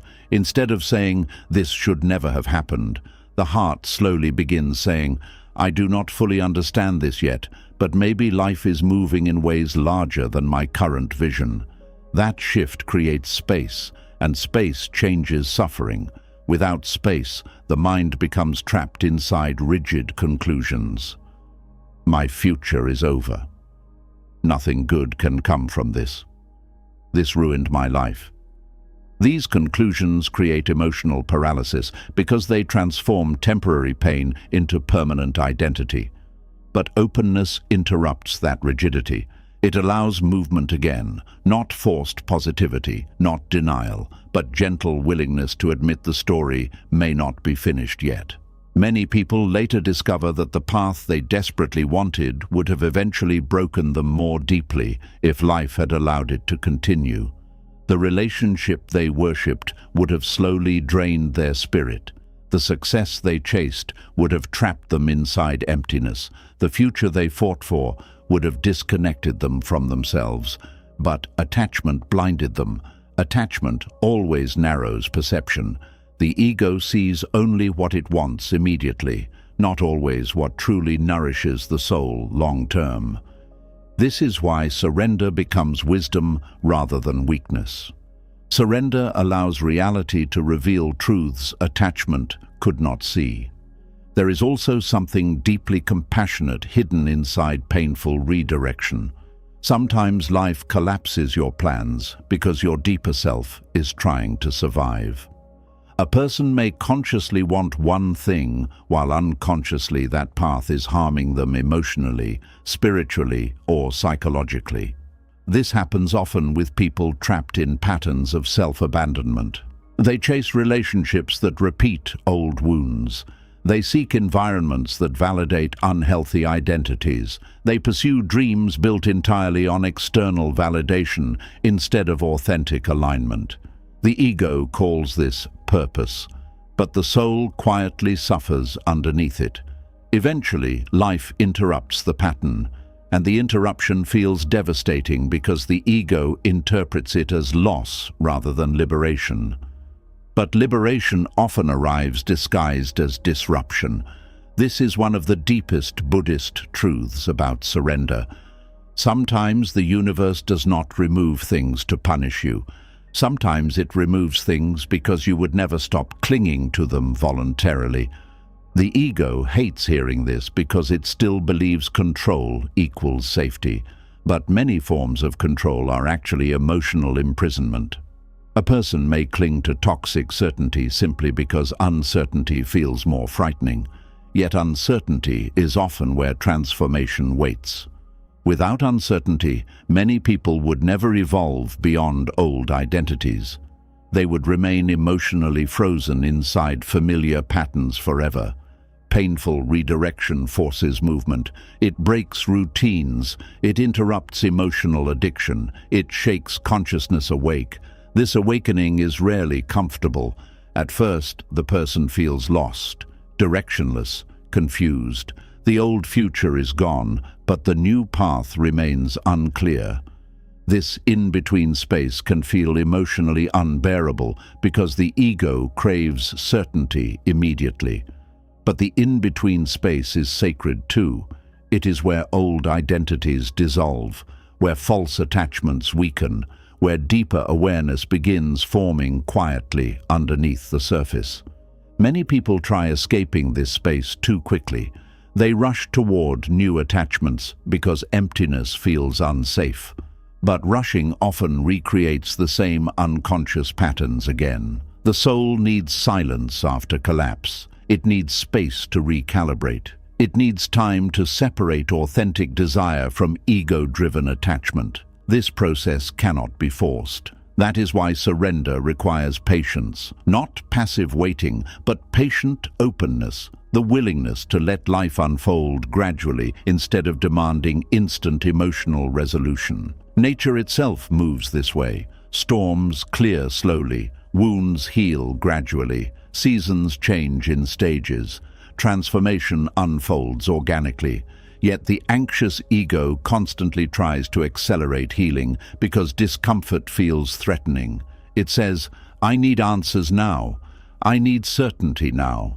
I need my future restored immediately. But sometimes deeper wisdom only grows through waiting. Waiting humbles the ego. Waiting softens control. Waiting teaches trust. Not trust that everything will unfold exactly according to your preferences, but trust that your life can still carry meaning even when the path changes unexpectedly. This kind of trust creates inner stability. Without it, every disruption feels catastrophic. Every delay feels personal. Every closed door feels like rejection from existence itself. But with trust, painful. Redirection begins looking different. The person still grieves honestly, but they stop treating the collapse as proof that life has abandoned them permanently. This changes emotional energy profoundly. Instead of spending years fighting reality, the person slowly begins listening to reality. They stop demanding that life restore the old path exactly as it was. They begin asking deeper questions instead. What is this season trying to teach me? What patterns are becoming visible? What parts of myself are awakening through this pain? These questions open consciousness. The person becomes less obsessed with controlling outcomes and more interested in understanding themselves honestly. This is where real spiritual maturity begins. Not through perfect circumstances, but through developing awareness inside imperfect circumstances. A mature soul understands something the ego struggles to accept. Life is not always trying to satisfy your immediate desires. Sometimes it is trying to deepen your consciousness, and consciousness often grows most during disruption. This does not mean you should become passive or stop pursuing meaningful goals. Buddhist surrender is not resignation. It is alignment. It is learning how to move with life instead of constantly warring against it emotionally. A surrendered person may still work hard, love deeply, and pursue dreams passionately, but they stop treating outcomes like absolute guarantees for inner worth. They stop collapsing every time life changes direction unexpectedly. This creates emotional resilience, not because pain disappears, but because awareness becomes larger than attachment. The person begins understanding that identity, meaning, and peace are not dependent on one rigid future surviving forever. Life remains alive beyond any single outcome. This understanding softens desperation, and desperation is often what creates the deepest suffering. Desperation clings, desperation controls, desperation panics whenever reality shifts. But surrender breathes differently. It allows movement, it allows mystery, it allows life to unfold without needing every answer immediately. Many people later realize their greatest awakenings began through experiences they once called disasters. The breakup that forced self-respect, the failure that revealed authentic purpose, the collapse that interrupted emotional addiction, the silence that deepened awareness, the uncertainty that softened control. At the time, these moments felt cruel. Later, they revealed hidden mercy, not because suffering itself was desirable, but because the old path could no longer support the soul's deeper growth. This realization creates compassion toward your own journey. You stop judging yourself only through temporary outcomes. You stop treating painful redirection as evidence that you are cursed, forgotten, or unworthy. You begin understanding that life is often far more complex than the ego's immediate interpretations. This complexity requires surrender because the human mind cannot always see the larger unfolding while standing inside the storm itself. Sometimes clarity only arrives after enough healing creates distance from attachment. Sometimes what first looked like destruction eventually reveals itself as protection. And perhaps this is why Buddhist surrender asks you not to worship your plans too completely. Plans matter, dreams matter, love matters, but life itself remains larger than your current imagination. The ego wants guarantees before trusting life, but deeper peace begins when you stop demanding guarantees from an impermanent world. That peace does not arrive through controlling every outcome. It arrives through learning how to remain open even while life keeps changing shape.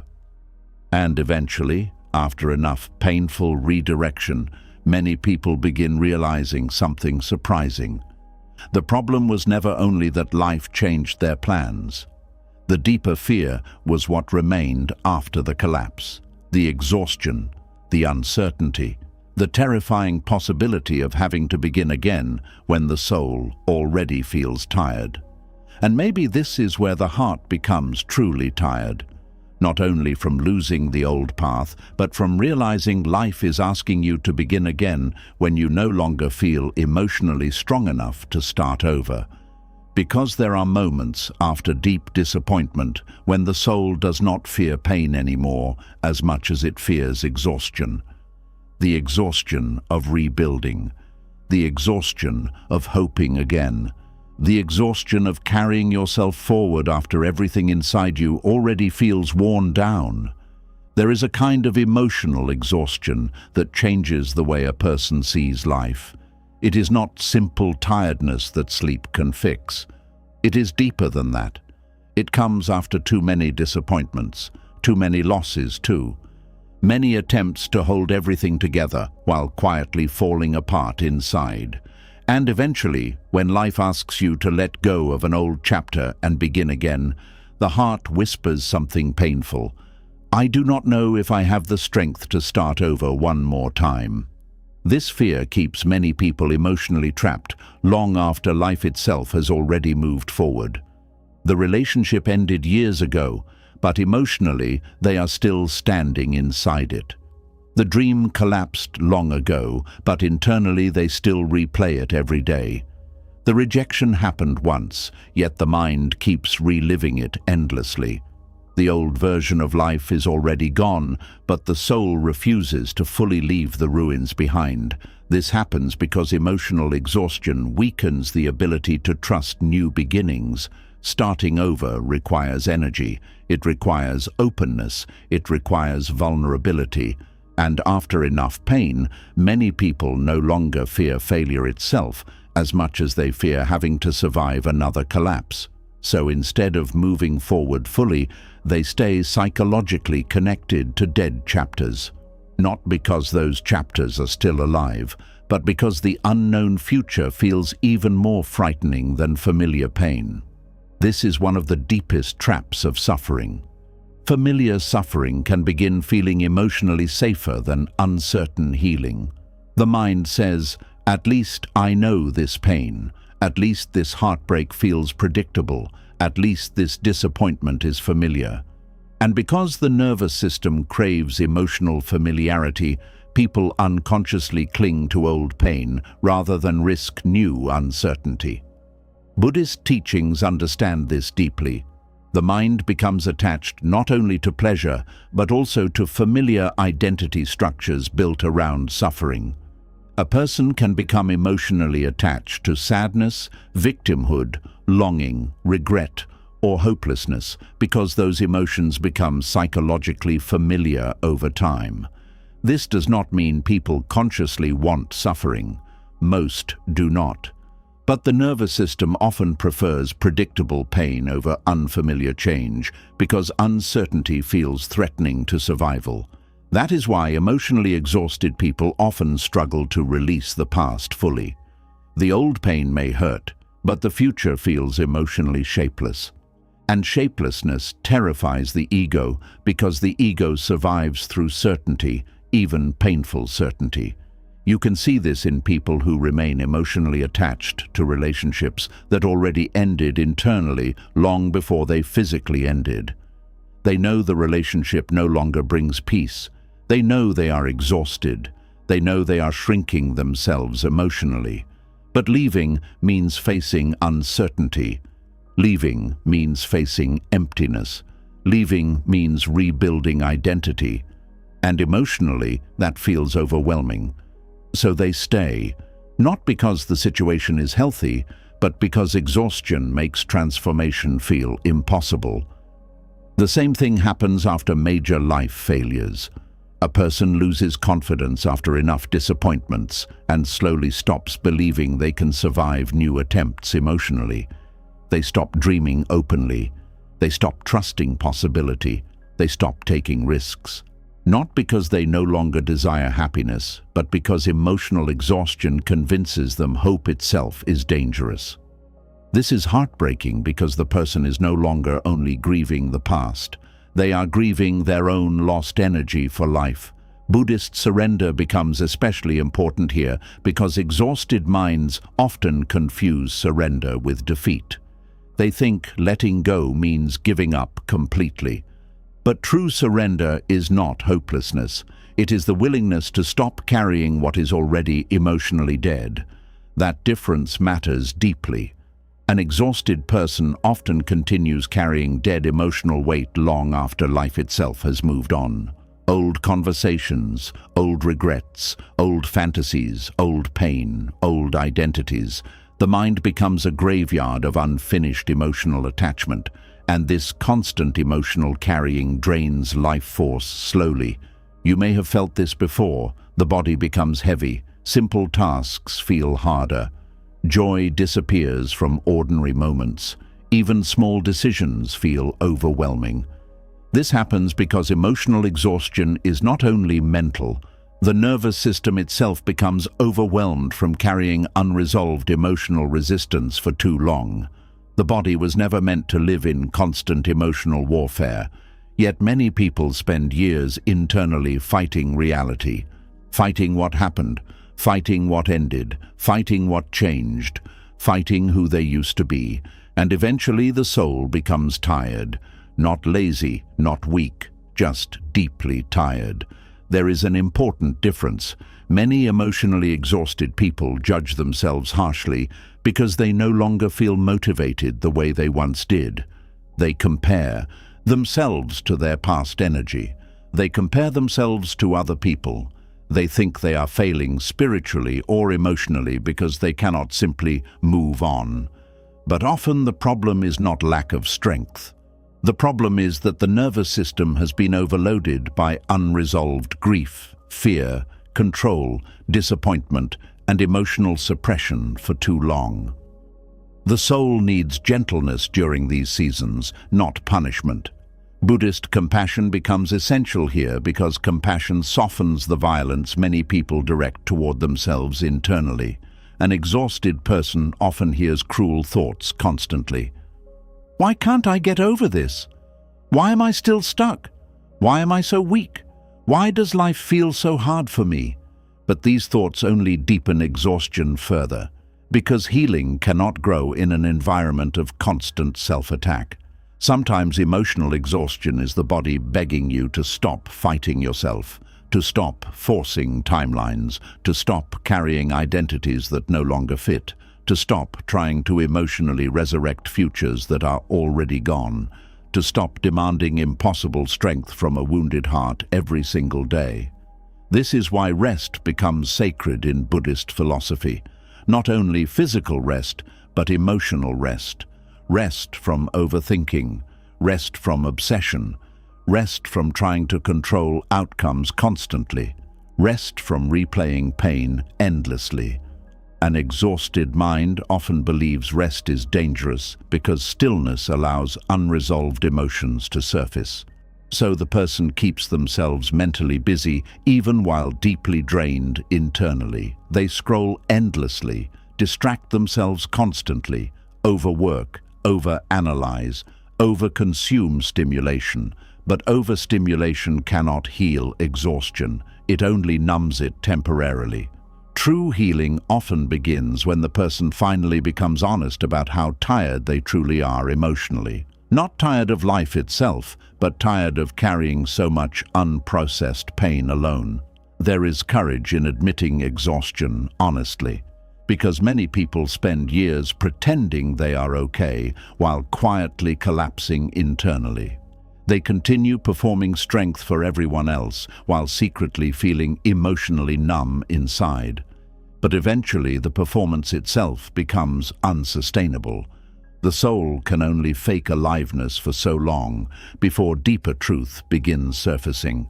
And sometimes that truth sounds like this: I cannot keep living the way I have been living, not dramatically, not violently, just honestly. This honesty becomes a turning point because now awareness can finally enter. The person stops pretending endless emotional struggle is normal. They stop glorifying suffering. They stop identifying with exhaustion completely. This matters because emotionally exhausted people often begin seeing exhaustion as their permanent identity. They say things like, "This is just who I am now. I'll never feel light again. Life permanently broke me."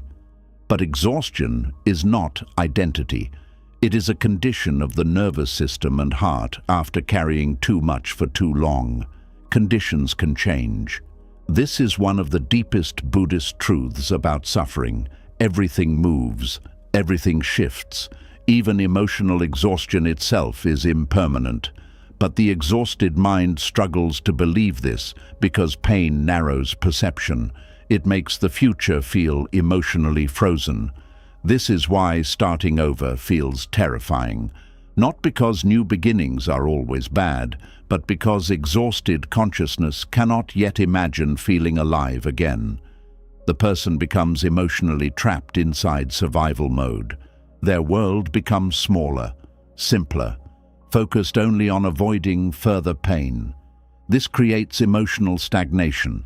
Life continues moving externally, but internally the person stops evolving because fear now controls movement. They avoid vulnerability, avoid hope, avoid emotional openness, avoid possibility itself. Yet hidden inside this fear is another painful truth. Many people are not only afraid of beginning again, they are afraid of grieving again, because grief is exhausting. Loving again means risking loss again. Dreaming again means risking disappointment again. Trusting again means risking betrayal again. And after enough emotional pain, the heart becomes cautious, very cautious. The ego says, never put yourself in that position again.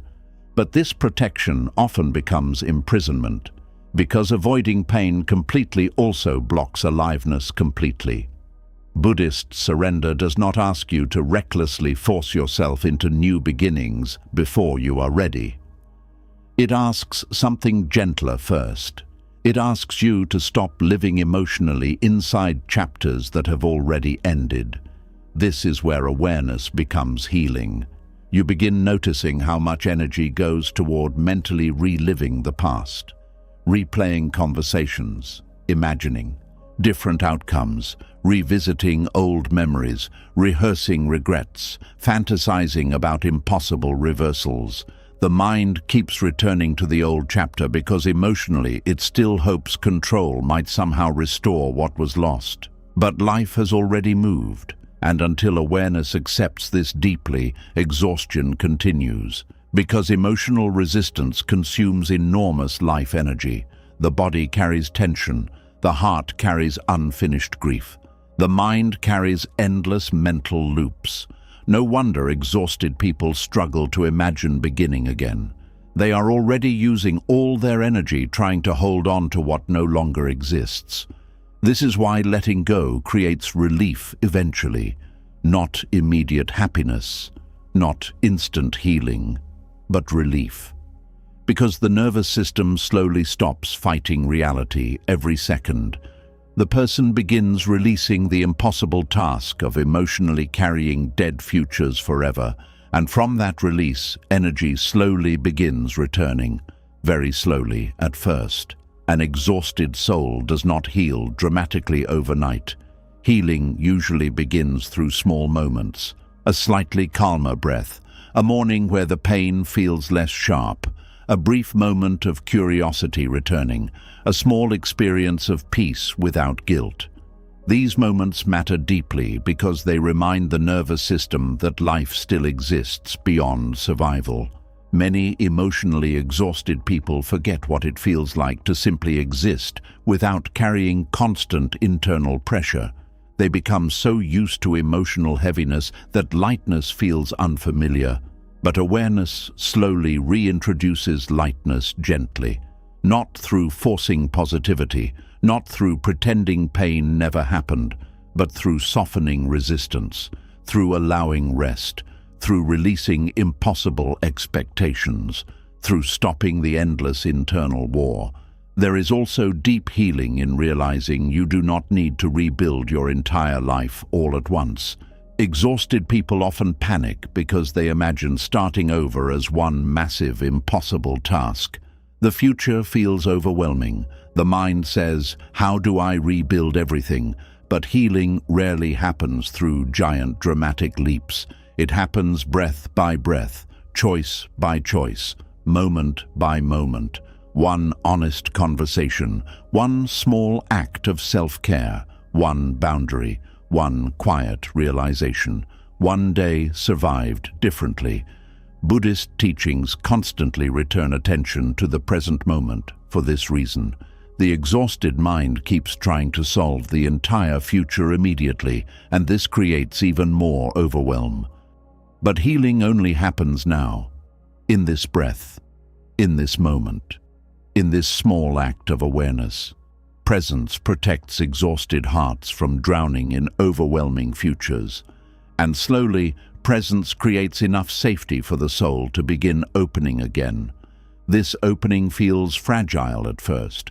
The person may still fear disappointment, still fear uncertainty, still fear trusting life again.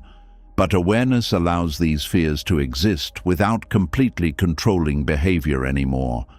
That is growth.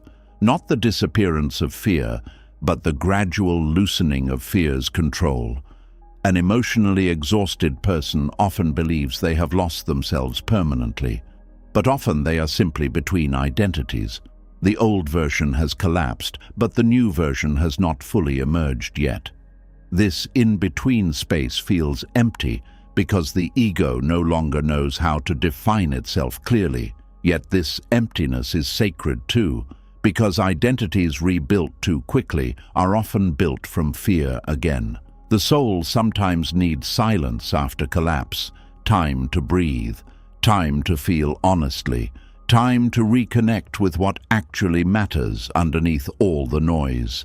This reconnection creates different priorities eventually. Things that once seemed urgent lose emotional intensity. Things once ignored become meaningful. Presence matters more. Peace matters more. Authenticity matters more. The person becomes less interested in chasing appearances and more interested in protecting inner stability. This wisdom often grows specifically through exhaustion, because exhaustion exposes what endless striving could never satisfy. At some point, the soul simply becomes too tired to keep pretending certain forms of suffering are worth it anymore. And strangely, that exhaustion can become liberating. Not because being exhausted feels good, but because exhaustion strips away illusions. The illusion that endless control will finally create safety. The illusion that external validation will permanently heal insecurity. The illusion that clinging to dead chapters will somehow restore life. Exhaustion humbles the ego. It forces surrender. And surrender creates space for deeper healing. Not healing built on force, but healing built on gentleness. This gentleness is what emotionally exhausted people often need. Most yet deny themselves completely. They continue demanding strength instead of offering compassion. They continue pushing instead of resting. They continue judging instead of understanding. But awareness changes the inner relationship slowly. The person begins speaking to themselves differently. Not, "Why am I still broken?" but "Of course I'm tired after carrying this for so long." Not, "I should already be over this." But healing moves in layers. Not, "I have failed because I need rest." But rest is part of becoming whole again. These shifts matter deeply because the nervous system responds to inner language. Harshness creates contraction, compassion creates safety, and safety is what allows healing to unfold. Eventually, after enough surrender, the exhausted soul begins noticing something quietly beautiful. Life did not fully disappear during the collapse. The sky still changes colors. Music still touches the heart. Moments of peace still arrive unexpectedly. The body still breathes. Awareness still exists underneath the pain. This realization becomes the beginning of trust returning slowly. Not trust in perfect outcomes, not trust that life will never hurt again, but trust that even after devastation, something alive still remains within you. And maybe that is the deeper miracle hidden underneath emotional exhaustion. Not that suffering never happened, but that consciousness itself survived it. The soul survived it. And now, very slowly, life is asking something new. Not to force yourself into another perfect future immediately. Not to become fearless overnight. But to stop fighting the reality that has already happened so your exhausted heart can finally begin resting inside truth instead of resistance. And maybe this is where healing finally begins to move differently. Not through forcing yourself to become stronger overnight, and not through pretending the pain never happened, but through something much quieter, the willingness to stop arguing with reality. Because after enough exhaustion, the soul slowly realizes something painful but freeing at the same time. The event already happened. The ending already happened. The loss already happened. and no amount of inner resistance can change what reality has already become. Yet the mind keeps fighting anyway. There is a silent war many people carry inside themselves every day. It is not always visible from the outside. A person may continue going to work, smiling, speaking normally, and functioning through ordinary life, while internally they are trapped in constant resistance against the past. One part of the mind knows reality has changed. Another part refuses to emotionally accept it, and that resistance creates suffering that never fully rests. The mind replays conversations endlessly. It imagines different outcomes. It negotiates with memories. It rewrites scenarios. It obsesses over what should have happened. And all of this mental activity creates the illusion that the past is still emotionally unfinished. But the past itself is already over. This is one of the hardest truths Buddhist teachings ask you to face. Reality has already moved. Life has already changed shape. And inner peace cannot fully enter, while the mind remains committed to emotionally fighting what already exists. This does not mean the pain was small. It does not mean the loss was fair. It does not mean you should stop grieving. But grief and resistance are not the same thing. Grief honors what was lost. Resistance refuses to accept that it is gone. That difference changes everything. Many people believe their suffering comes only from what happened to them, but often a large part of suffering comes from the endless inner battle against what cannot be changed anymore. The mind keeps saying, "This should not have happened. This cannot be my life. I refuse to accept this reality." At first, this resistance feels understandable. The heart naturally wants to protect itself from pain. But over time, resistance becomes emotional imprisonment, because reality does not disappear simply because the mind keeps rejecting it. And the more energy you spend mentally fighting reality, the more exhausted your inner world becomes. Buddhism teaches that suffering increases when attachment collides with impermanence. The ego becomes attached to how life was supposed to unfold, and when reality moves differently, the ego experiences emotional shock. Instead of adapting gradually, it begins waging war against what is already true. This war is deeply draining. You can feel it physically sometimes. Tightness in the chest, anxiety in the stomach, constant tension in the body. Exhaustion after overthinking for hours, sleepless nights replaying things you cannot change. The nervous system becomes trapped in survival mode because resistance keeps convincing the body that the threat is still happening right now. But often the event itself ended long ago. The relationship ended. The opportunity disappeared. The betrayal happened. The chapter closed. Yet internally, the mind keeps reliving the moment again and again because emotionally it still refuses to release the fight. This is why acceptance becomes sacred in Buddhist practice. Not because acceptance feels easy, but because acceptance ends unnecessary warfare. Acceptance says, "I may not like this reality, but I can no longer destroy myself trying to erase it." That sentence alone carries enormous healing. Many people misunderstand acceptance because they think acceptance means approval. They believe accepting reality means saying what happened was okay. But acceptance is not agreement. Acceptance is honesty. It is seeing clearly what already exists without endlessly arguing against it internally.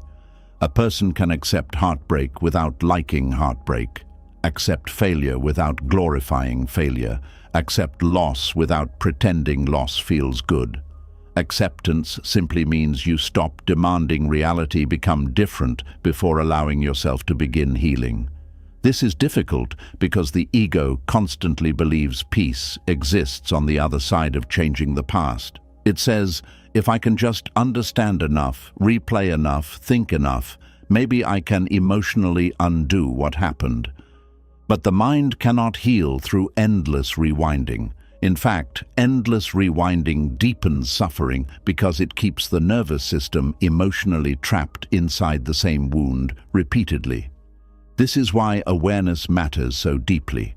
Awareness allows you to notice when the mind is resisting reality instead of meeting reality honestly. You begin catching the mental loops as they happen, the replaying, the bargaining, the fantasizing, the emotional negotiations with the past. And instead of automatically following those thoughts endlessly, awareness gently interrupts them. This already happened. That chapter is over. I cannot heal while emotionally fighting reality every day. These realizations feel painful at first because resistance often becomes part of identity.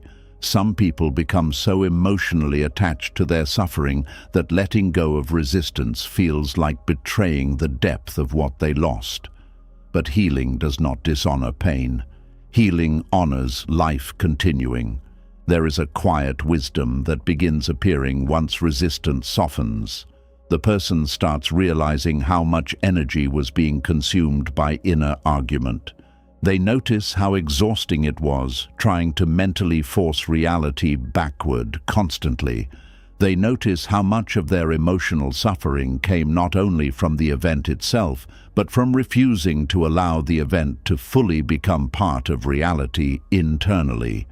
This is why surrender creates relief eventually, not because the pain instantly disappears, but because the nervous system finally stops carrying the impossible burden of trying to undo what already exists. There is enormous exhaustion in fighting reality, and there is enormous peace in finally putting the sword down. This does not happen instantly. The ego does not surrender all at once. At first, the mind keeps returning to resistance automatically. A memory appears, and immediately the inner argument begins again. Why did this happen? How could they do this? What if I had done things differently? This should not have ended this way. But slowly, awareness begins interrupting the cycle more gently, not with force, not with self-judgment, but with truth. It already happened. This pain is real. And I cannot heal while pretending reality should still be something else. This truth softens the nervous system over time. One of the deepest Buddhist practices is learning how to stay present with painful reality without immediately trying to escape, control, or deny it.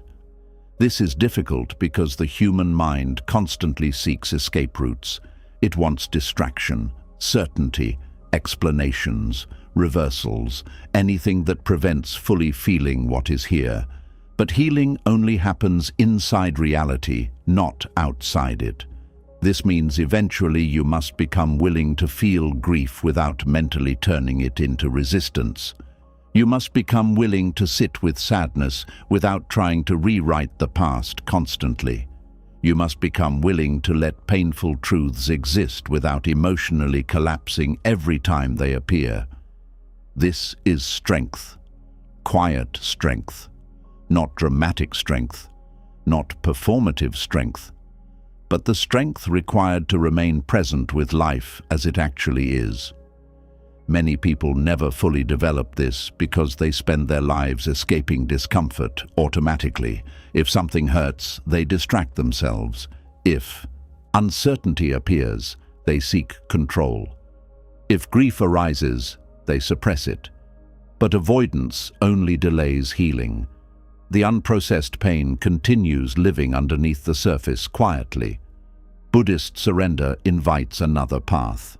Instead of asking, "How do I erase this pain?" the question becomes, "How do I stop adding more suffering on top of this pain?" That shift changes everything, because pain itself is often unavoidable in human life. Loss happens, change happens, disappointment happens, but resistance multiplies pain unnecessarily by turning every difficult experience into prolonged inner warfare.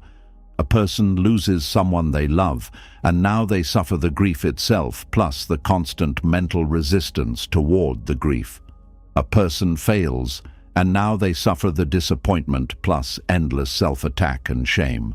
A person experiences rejection, and now they suffer the heartbreak plus years of mentally replaying the rejection as proof of worthlessness. The event ends. The resistance continues. This continuation is where suffering deepens.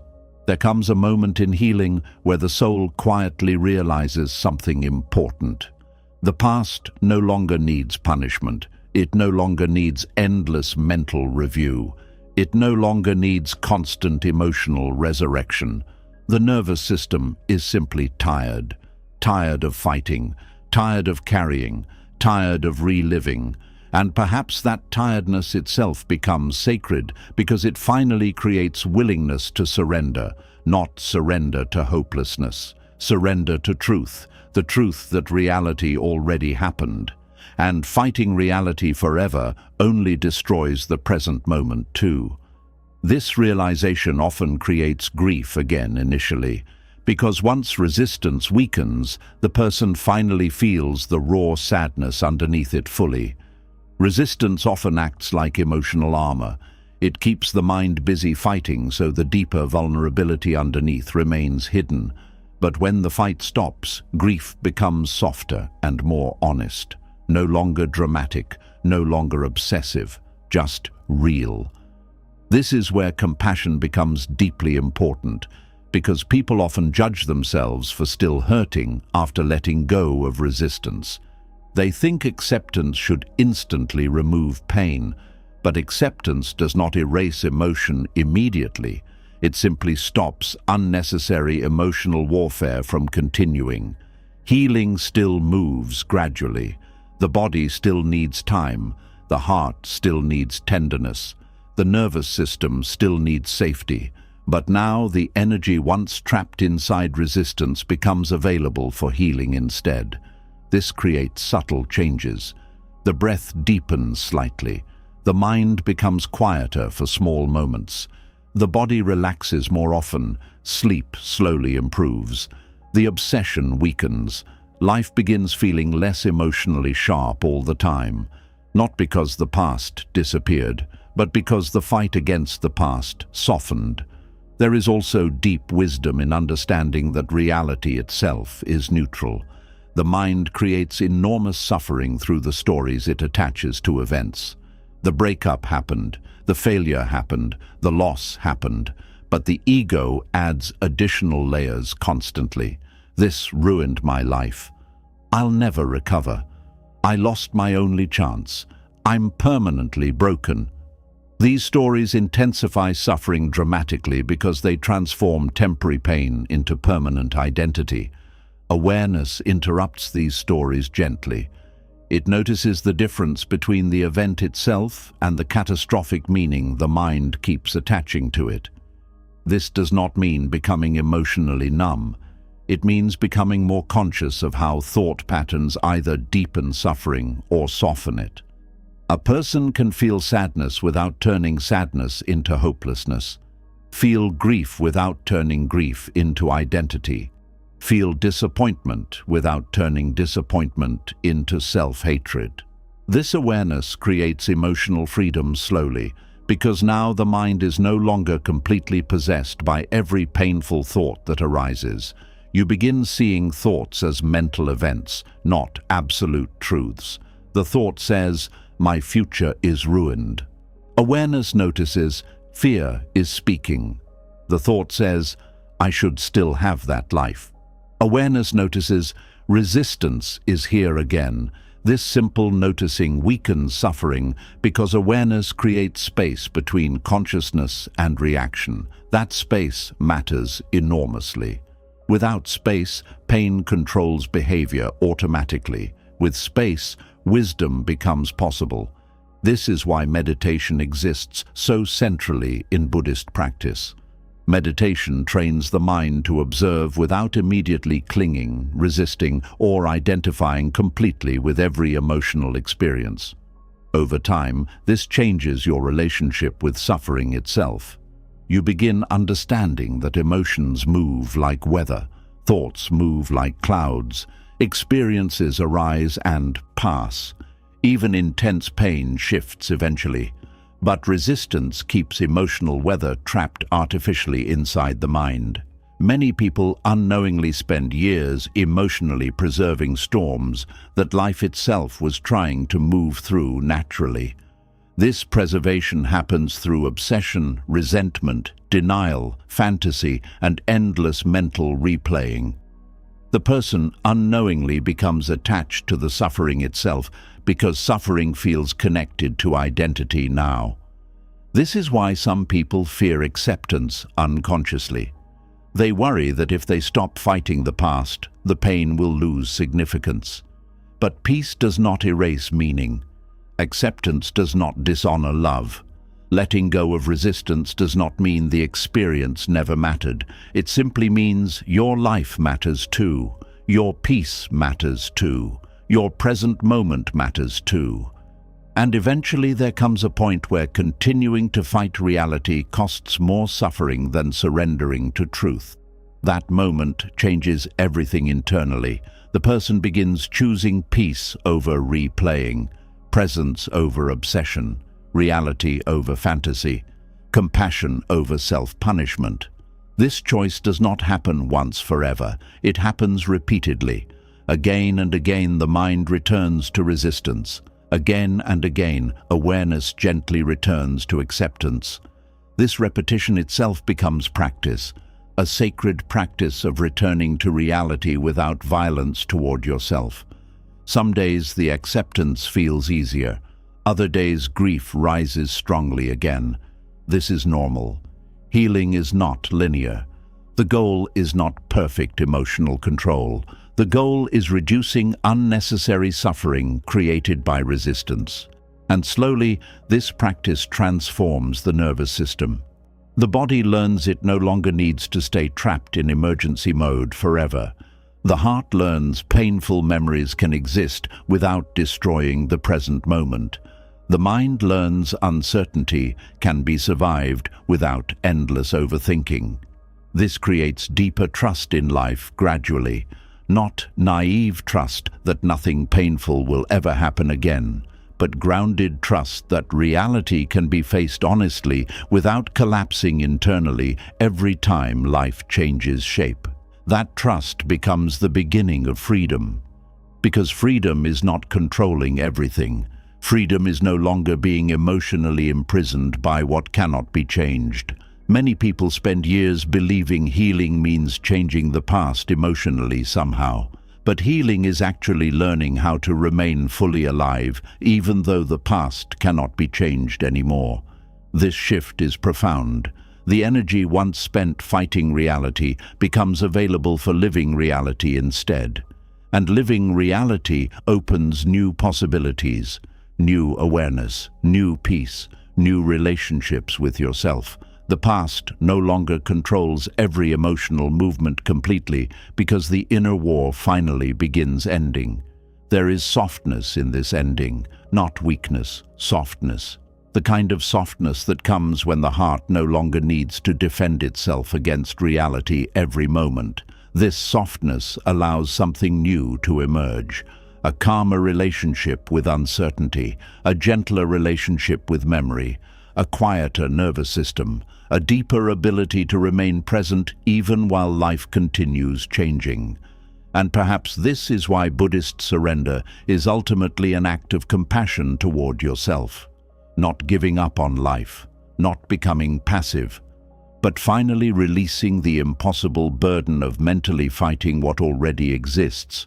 Because reality has already happened, the chapter already ended, the change already arrived, and your soul deserves freedom from carrying endless resistance against truths life has already written. Yet even after resistance begins softening, another fear often rises quietly underneath it. A fear so deep that many people would rather stay trapped in familiar suffering than fully face it. The fear of the unknown itself. And maybe this is the fear hidden underneath almost every form of resistance. Not only the fear of pain, but the fear of not knowing what comes next. Because once the old life collapses and the mind can no longer return to what felt familiar, another terrifying reality appears in front of the ego. The unknown, the empty space where certainty used to live. And for the human mind, uncertainty often feels less like openness and more like death itself. There is something deeply unsettling about not knowing who you will become after life changes you. The ego wants maps, plans, predictions. It wants emotional guarantees that the future will still contain safety, love, meaning, and identity. But when life removes certainty, the mind begins panicking because uncertainty feels like standing at the edge of a cliff without being able to see the ground below. This is why surrender feels terrifying at first, not because surrender is inherently dangerous, but because surrender removes the illusion of control the ego depended on emotionally. And without control, the ego feels exposed. There is a primitive fear inside human beings that reacts strongly to uncertainty. The nervous system prefers what is familiar because familiarity creates predictability. Even painful situations can feel emotionally safer than unknown possibilities because at least the mind understands the rules of familiar suffering. The unknown has no clear rules, no guaranteed outcomes, no visible structure, and this creates deep psychological discomfort. You can see this everywhere in human behavior. People remain in relationships that hurt them because loneliness feels more uncertain. People stay in careers that drain them because starting over feels terrifying. People continue unhealthy emotional patterns because transformation feels emotionally unfamiliar. The ego clings to certainty, even when certainty itself is causing suffering. This is one of the great paradoxes of human life. The mind desperately wants freedom, but it also fears the uncertainty freedom requires. Because freedom means stepping beyond familiar identity, beyond familiar pain, beyond familiar emotional structures, and the ego interprets that movement as danger. Buddhist teachings understand this deeply. The ego constantly seeks permanence in a world built on impermanence. It wants fixed identity, fixed relationships, fixed outcomes, fixed safety. But life itself is movement. Change is natural, uncertainty is natural, transformation is natural. Yet the ego resists all of it because uncertainty threatens the illusion of psychological control. This is why the mind often reacts to uncertainty with anxiety immediately. Anxiety is frequently the nervous system trying to prepare for futures it cannot fully predict. The ego believes constant mental activity might somehow reduce uncertainty, so it overthinks, plans obsessively, rehearses worst-case scenarios, searches endlessly for reassurance. But uncertainty remains anyway, and eventually the person becomes exhausted from trying to mentally solve life before life has even unfolded. This exhaustion creates suffering because the ego refuses to accept a truth Buddhism teaches repeatedly: certainty is temporary illusion. Even during stable seasons, life remains uncertain underneath appearances. Relationships can change, bodies can change, circumstances can shift suddenly. Nothing external stays frozen permanently. The ego hates this truth because uncertainty feels like loss of identity. If nothing is fully guaranteed, then the ego cannot completely relax into external conditions forever. It realizes control was never absolute. This realization creates fear, deep fear, not always visible fear, but subtle fear living underneath daily behavior. Fear of abandonment, fear of failure, fear of loss, fear of being alone, fear of becoming nobody, fear of not knowing what comes next. All these fears share one root: uncertainty. The ego constantly asks, what if I cannot survive what I cannot predict? This question controls many human lives unconsciously. People organize their entire existence trying to avoid uncertainty emotionally. They seek predictable relationships, predictable identities, predictable routines, predictable emotional experiences. Not because predictability always creates happiness, but because predictability calms the ego temporarily. But life itself refuses to remain fully predictable, and this creates ongoing tension between reality and the mind. Reality flows, the ego resists, reality changes, the ego panics, reality dissolves old forms, the ego clings harder. This conflict creates enormous suffering. One of the reasons uncertainty feels so unbearable is because the ego equates uncertainty with annihilation. If the future becomes unclear, the ego immediately assumes danger. It imagines collapse, rejection, loneliness, failure, or death. The mind catastrophizes because uncertainty activates survival instincts deeply rooted inside the nervous system. This is why even small uncertainties can create overwhelming emotional reactions sometimes. A delayed message, a sudden change, an unclear future, a relationship shift. The mind immediately begins filling empty space with fearful stories because uncertainty itself feels emotionally unsafe. But uncertainty is not always danger. Sometimes uncertainty is simply openness before clarity arrives. This distinction changes everything. The ego sees uncertainty and assumes destruction. Awareness sees uncertainty and recognizes possibility. This is where Buddhist surrender transforms perception slowly. Instead of automatically treating uncertainty as an enemy, surrender teaches you to remain present without needing immediate answers constantly. At first, this feels terrifying because the ego wants certainty before it feels safe enough to relax. It says, "Tell me exactly what will happen, and then I will stop worrying." But life never fully provides this guarantee, and so the anxious mind stays trapped in endless preparation, preparing for rejection, preparing for failure, preparing for pain, preparing for futures that may never even happen. This preparation becomes a form of emotional self-protection. The ego believes if it anticipates enough suffering mentally, it will somehow reduce future pain. But usually this only destroys peace in the present moment. Because now the person is suffering from imagined futures, while reality itself has not yet even arrived. Buddhism calls attention back to the present repeatedly because the present moment is the only place where life actually exists.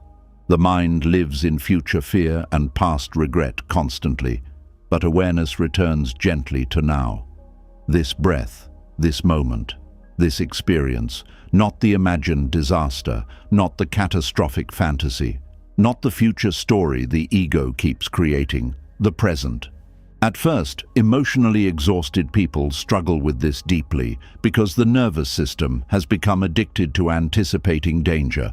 The body stays tense automatically. Relaxation feels unsafe because vigilance became survival. This often happens after painful experiences. A person who has been hurt deeply begins fearing uncertainty even more intensely afterward. The ego says, "Never let yourself be surprised again." So the mind starts monitoring everything constantly. Relationships become overanalyzed. Future plans become obsessive. Emotional safety becomes dependent on certainty, but certainty itself remains impossible, and this creates endless anxiety. One of the deepest Buddhist truths is that peace does not come from controlling uncertainty completely. Peace comes from changing your relationship with uncertainty itself. That shift is enormous. Because now the goal is no longer eliminating the unknown. The goal becomes remaining grounded while the unknown exists. This is true inner stability, not the illusion that life will never change, but the ability to remain emotionally present even while life changes continuously. This kind of presence feels almost impossible at first because the ego has spent years treating uncertainty like an emergency. The nervous system reacts automatically. Fear rises immediately. Catastrophic thinking begins instantly. But awareness slowly interrupts this cycle. You begin noticing the fear instead of becoming fully possessed by it. You begin noticing the stories the mind creates around uncertainty. You begin noticing how quickly the ego tries turning openness into disaster mentally. This noticing creates space, and space softens panic. For example, uncertainty in relationships often creates enormous suffering because the ego craves guarantees of permanence. It wants reassurance that love will never change, never leave, never disappear. But relationships are living experiences between changing human beings. Nothing about them is permanently fixed. The ego struggles deeply with this. It says, if I cannot guarantee this person will stay forever, how can I feel safe? And this fear creates attachment, control, jealousy, anxiety, and emotional dependence. But surrender teaches another possibility. You can love deeply without demanding permanent guarantees from life. You can care fully while still understanding impermanence exists. This creates calmer love, not detached love, not numb love, but less possessive love. Love no longer built entirely on fear of loss. The same applies to dreams and identity. The ego wants certainty that your future will unfold exactly according to plan. But life rarely moves in straight lines. Paths change, people evolve, purposes deepen, entire identities transform through experience. The ego fears this because it wants fixed structure.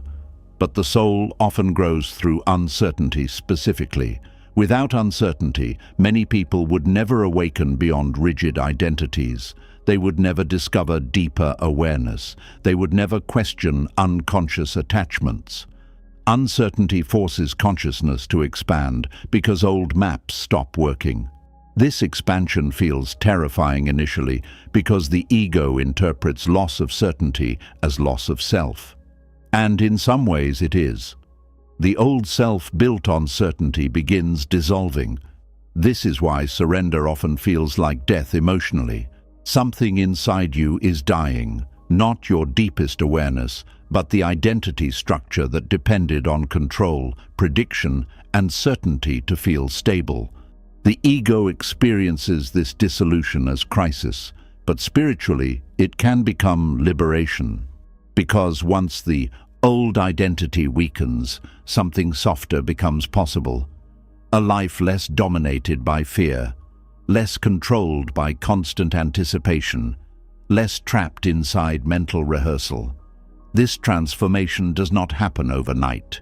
The mind keeps returning to fear repeatedly. What if things never improve? What if I fail again? What if I cannot handle the future? These thoughts arise naturally because the ego still wants certainty desperately, but awareness changes how you relate to these thoughts. Instead of automatically believing every fear, you begin observing fear itself. This is uncertainty triggering anxiety. This is the ego demanding guarantees again. This is the mind trying to predict what cannot yet be known. This awareness weakens fear's control gradually. The body begins realizing uncertainty itself is survivable. That realization changes everything internally because many people spend their entire lives unconsciously believing uncertainty will destroy them emotionally. But when you stay present through uncertain seasons without collapsing completely, the nervous system slowly learns something new. You can survive not knowing. You can survive openness. You can survive transitions. You can survive life-changing shape. This learning creates resilience deeper than certainty ever could. Certainty creates temporary comfort. Surrender creates inner strength. The difference is important. A person dependent entirely on certainty becomes emotionally fragile because any disruption threatens identity immediately. But a person who learns how to remain present inside uncertainty develops flexibility, adaptability, inner grounding. This grounding becomes peace. not because uncertainty disappears, but because the relationship with uncertainty transforms. Instead of constantly fighting the unknown, the person begins allowing life to unfold gradually, without demanding immediate control over every outcome. This creates enormous emotional relief, because the nervous system no longer carries the impossible burden of predicting and controlling everything constantly. There is also humility inside surrender. The ego secretly believes it already knows exactly what should happen in order for life to feel meaningful, but uncertainty reminds you that existence remains larger than your current understanding. Some experiences only make sense later. Some paths only reveal purpose after detours. Some endings only reveal hidden mercy through time. This does not mean every painful event has a simple explanation. Buddhism does not force artificial meaning onto suffering, but surrender allows openness to the possibility that reality may contain wisdom beyond immediate emotional reactions. The ego resists this because it wants immediate clarity, immediate certainty, immediate resolution. But life often unfolds through mystery first. This mystery feels uncomfortable because modern culture worships control. People are taught to optimize everything, predict everything, secure everything. Yet human existence remains deeply uncertain underneath all attempts at control. Aging is uncertain, love is uncertain, health is uncertain, the future is uncertain. And strangely, once you stop demanding certainty from life constantly, life becomes lighter emotionally, not easier necessarily, but lighter, because now the mind is no longer carrying impossible expectations. The person stops asking life to guarantee permanence before allowing themselves peace. This changes daily experience profoundly. The breath deepens, overthinking weakens slightly, the body softens. The present moment becomes more visible again. There is less emotional desperation around outcomes. This does not mean becoming passive or careless. It means becoming less psychologically dependent on certainty itself. And this dependence is what often creates so much suffering. The ego constantly postpones peace until uncertainty disappears. I'll relax once I know the answer. I'll feel safe once the future is guaranteed. I'll feel okay once everything becomes clear. But clarity itself constantly changes. Life continues moving. So peace remains delayed endlessly. Surrender interrupts this cycle by teaching you how to exist peacefully even while uncertainty remains present. That is real freedom, not controlling the unknown completely, but no longer fearing the unknown so deeply that it controls your entire emotional life. Eventually, after enough awareness, the person begins noticing something surprising. The unknown itself was never the true enemy. The deeper suffering came from the ego's desperate resistance toward not knowing, and once resistance softens, uncertainty changes character. It no longer feels only like danger. It also begins feeling like openness, like possibility, like space for transformation. This shift is subtle but profound, because now the future no longer needs to be fully predictable in order for life to still feel meaningful. The person begins trusting themselves more deeply, trusting awareness, trusting presence, trusting that even if life changes unexpectedly, consciousness itself can remain grounded. That trust becomes a new kind of safety, not external certainty, internal steadiness. And perhaps this is the deeper invitation hidden inside surrender. Not to eliminate uncertainty forever, but to stop treating uncertainty like proof that life is against you. Because uncertainty is not punishment, it is part of being alive. And once the mind finally stops demanding complete guarantees from an impermanent world, something beautiful begins happening quietly. The heart becomes softer, less defensive, less controlling, less terrified of change. And from that softness, another truth slowly begins emerging. The life you originally planned may never fully return. But that does not mean life itself is over. And maybe this is the moment where something inside you finally becomes too tired to keep holding on so tightly. Not because all the questions have been answered, and not because the pain suddenly disappears overnight, but because the soul slowly realizes something deeper than control. Life does not always become peaceful when everything finally makes sense. Sometimes peace begins the moment you stop forcing life to explain itself immediately. There is a strange kind of relief that arrives when a person finally lets go. Not dramatic relief, not loud happiness, not sudden perfection. It is quieter than that, softer, almost difficult to notice at first, like the body slowly unclenching after carrying tension for years without realizing how heavy it had become. This peace surprises many people because they spent so long believing peace would arrive through answers, closure, certainty, or restored control. They believed they needed life to return to the original plan before they could finally breathe again. But eventually, after enough exhaustion, something shifts inside them. The endless fighting begins losing its energy, and in that moment, peace quietly enters through the space resistance leaves behind.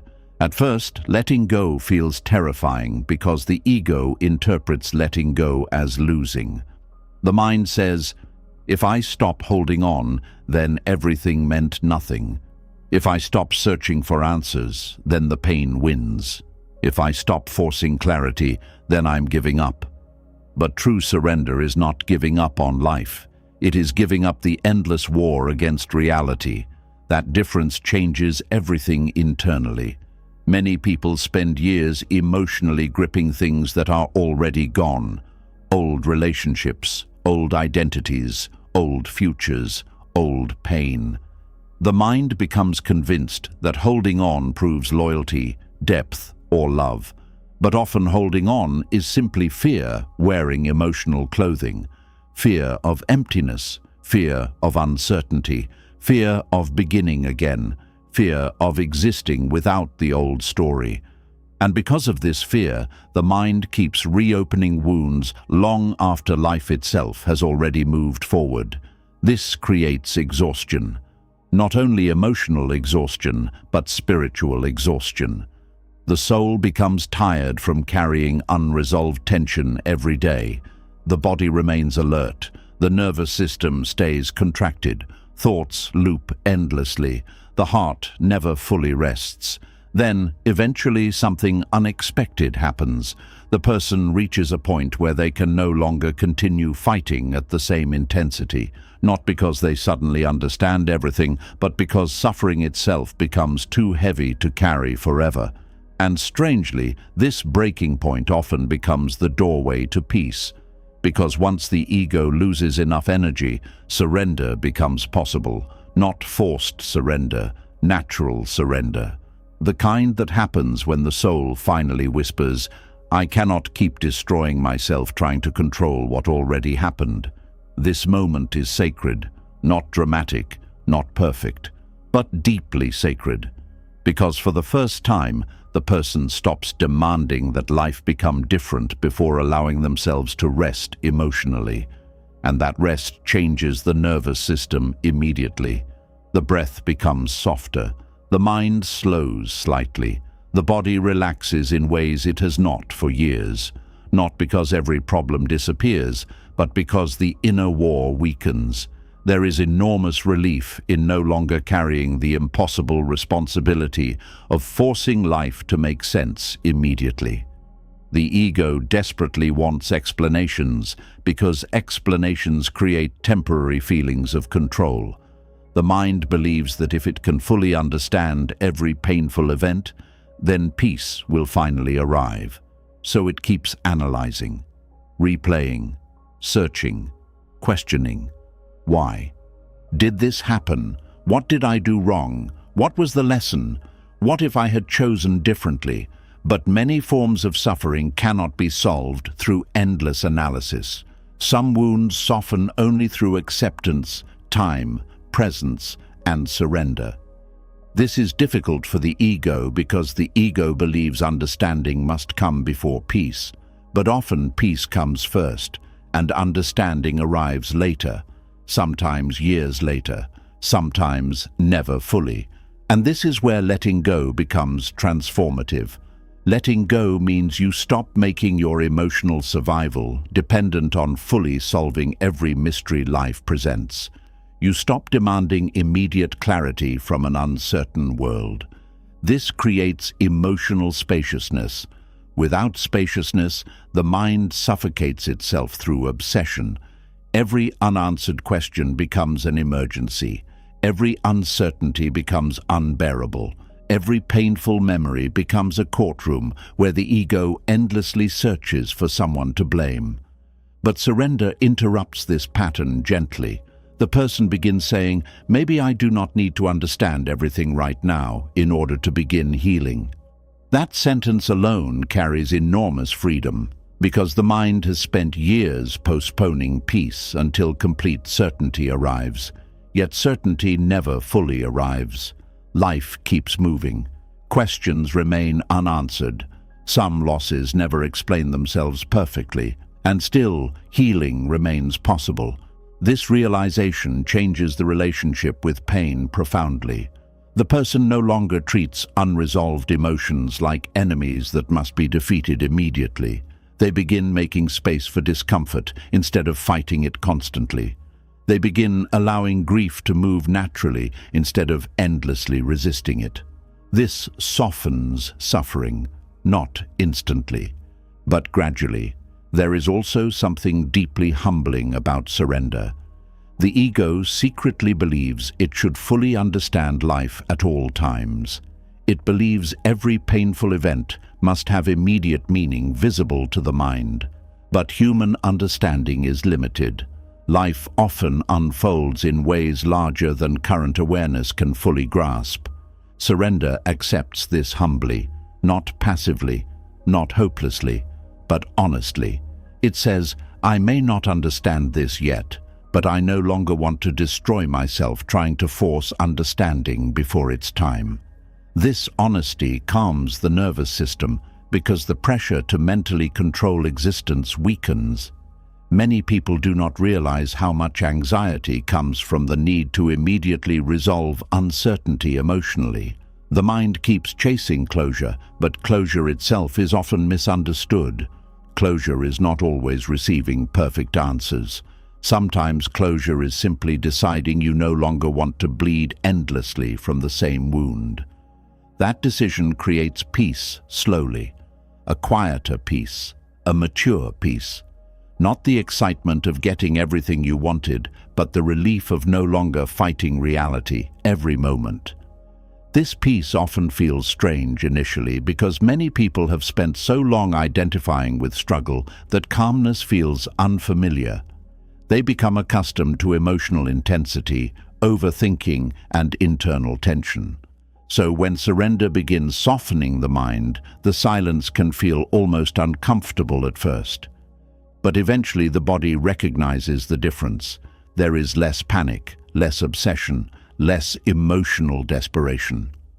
The person begins experiencing moments where the pain is still present, but no longer controlling every thought constantly.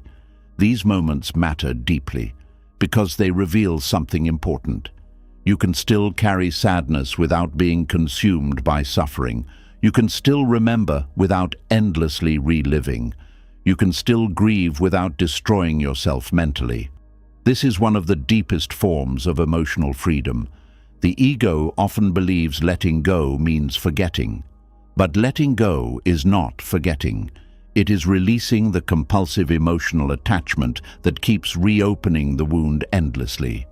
A person can still love what was lost and no longer destroy themselves trying to bring it back. That is surrender. And surrender creates energy again. Energy once trapped in obsession slowly becomes available for living.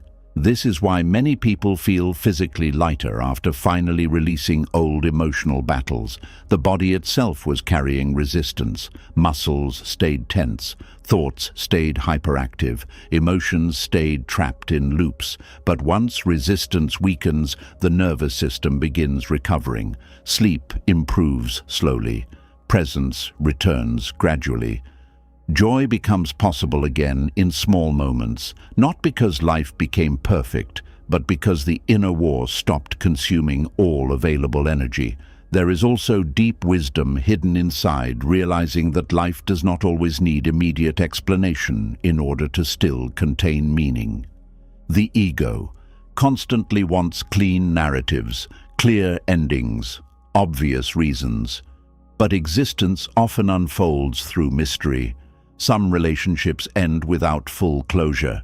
Some losses never explain themselves clearly. Some paths disappear without warning.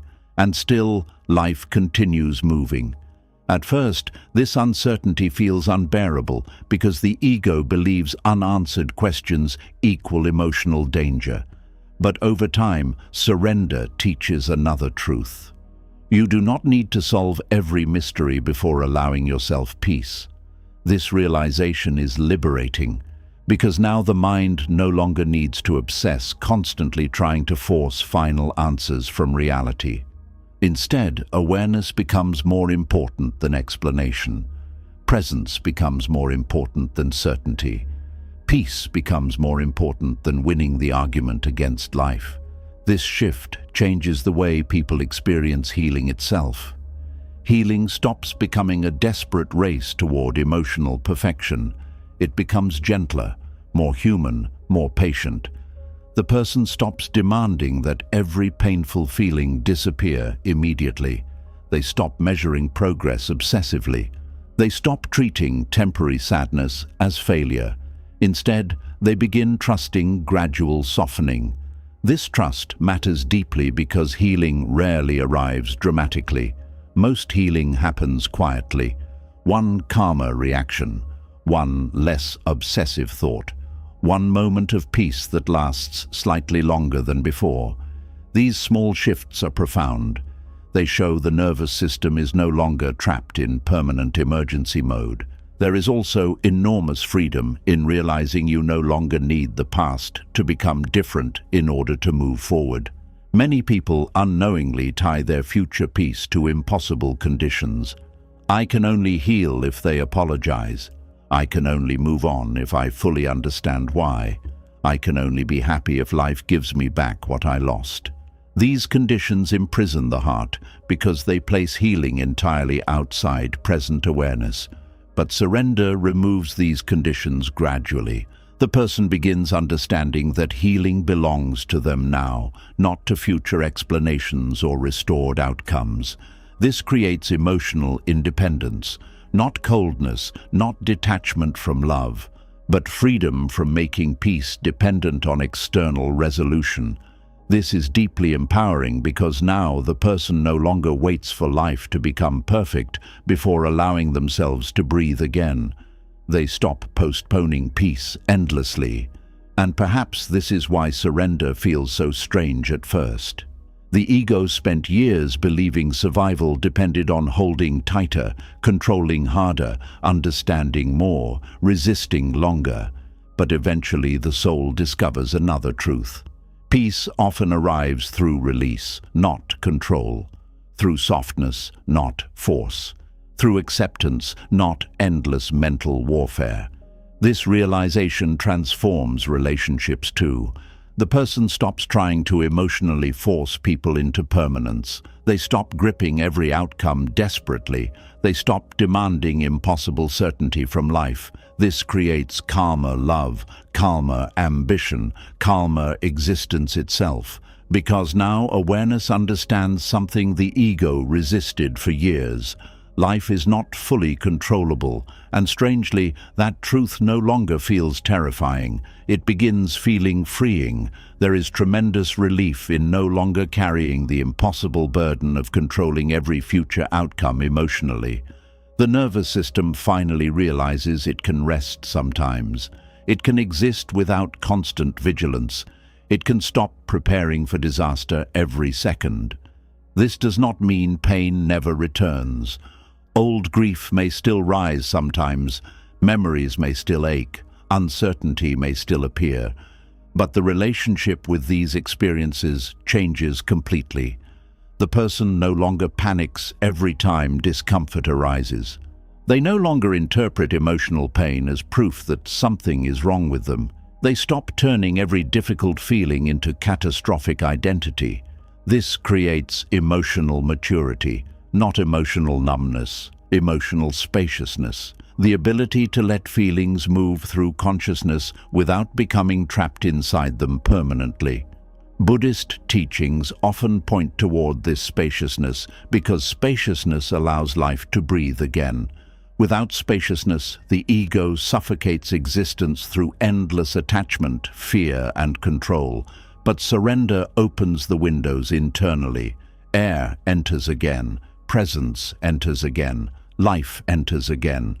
And eventually the person notices something surprising. The world did not end when they finally stopped forcing life to make immediate sense. The sky still exists. The body still breathes. Small moments still carry beauty. The heart still remains capable of connection. Awareness itself remains untouched underneath changing emotions. This realization creates deep inner steadiness, not because everything is solved, but because the person no longer needs everything solved before allowing themselves peace. That is profound freedom. Many people spend their whole lives waiting for perfect clarity before relaxing emotionally. But life rarely provides complete certainty. Surrender teaches you how to live inside mystery without constantly collapsing into fear. This is one of the deepest spiritual awakenings possible. The realization that peace is not found through controlling existence completely. Peace is found through softening your resistance toward existence itself. And once this softening begins, another truth slowly becomes visible. The life you originally planned may never fully return, but the version of you emerging through surrender may become far more peaceful than the person who first created those plans. Sometimes life breaks the version you planned because the person you were becoming could no longer grow inside the old story. And maybe that is the hardest lesson surrender teaches. Not every ending is punishment. Not every delay is rejection. Not every collapse is the end of your life.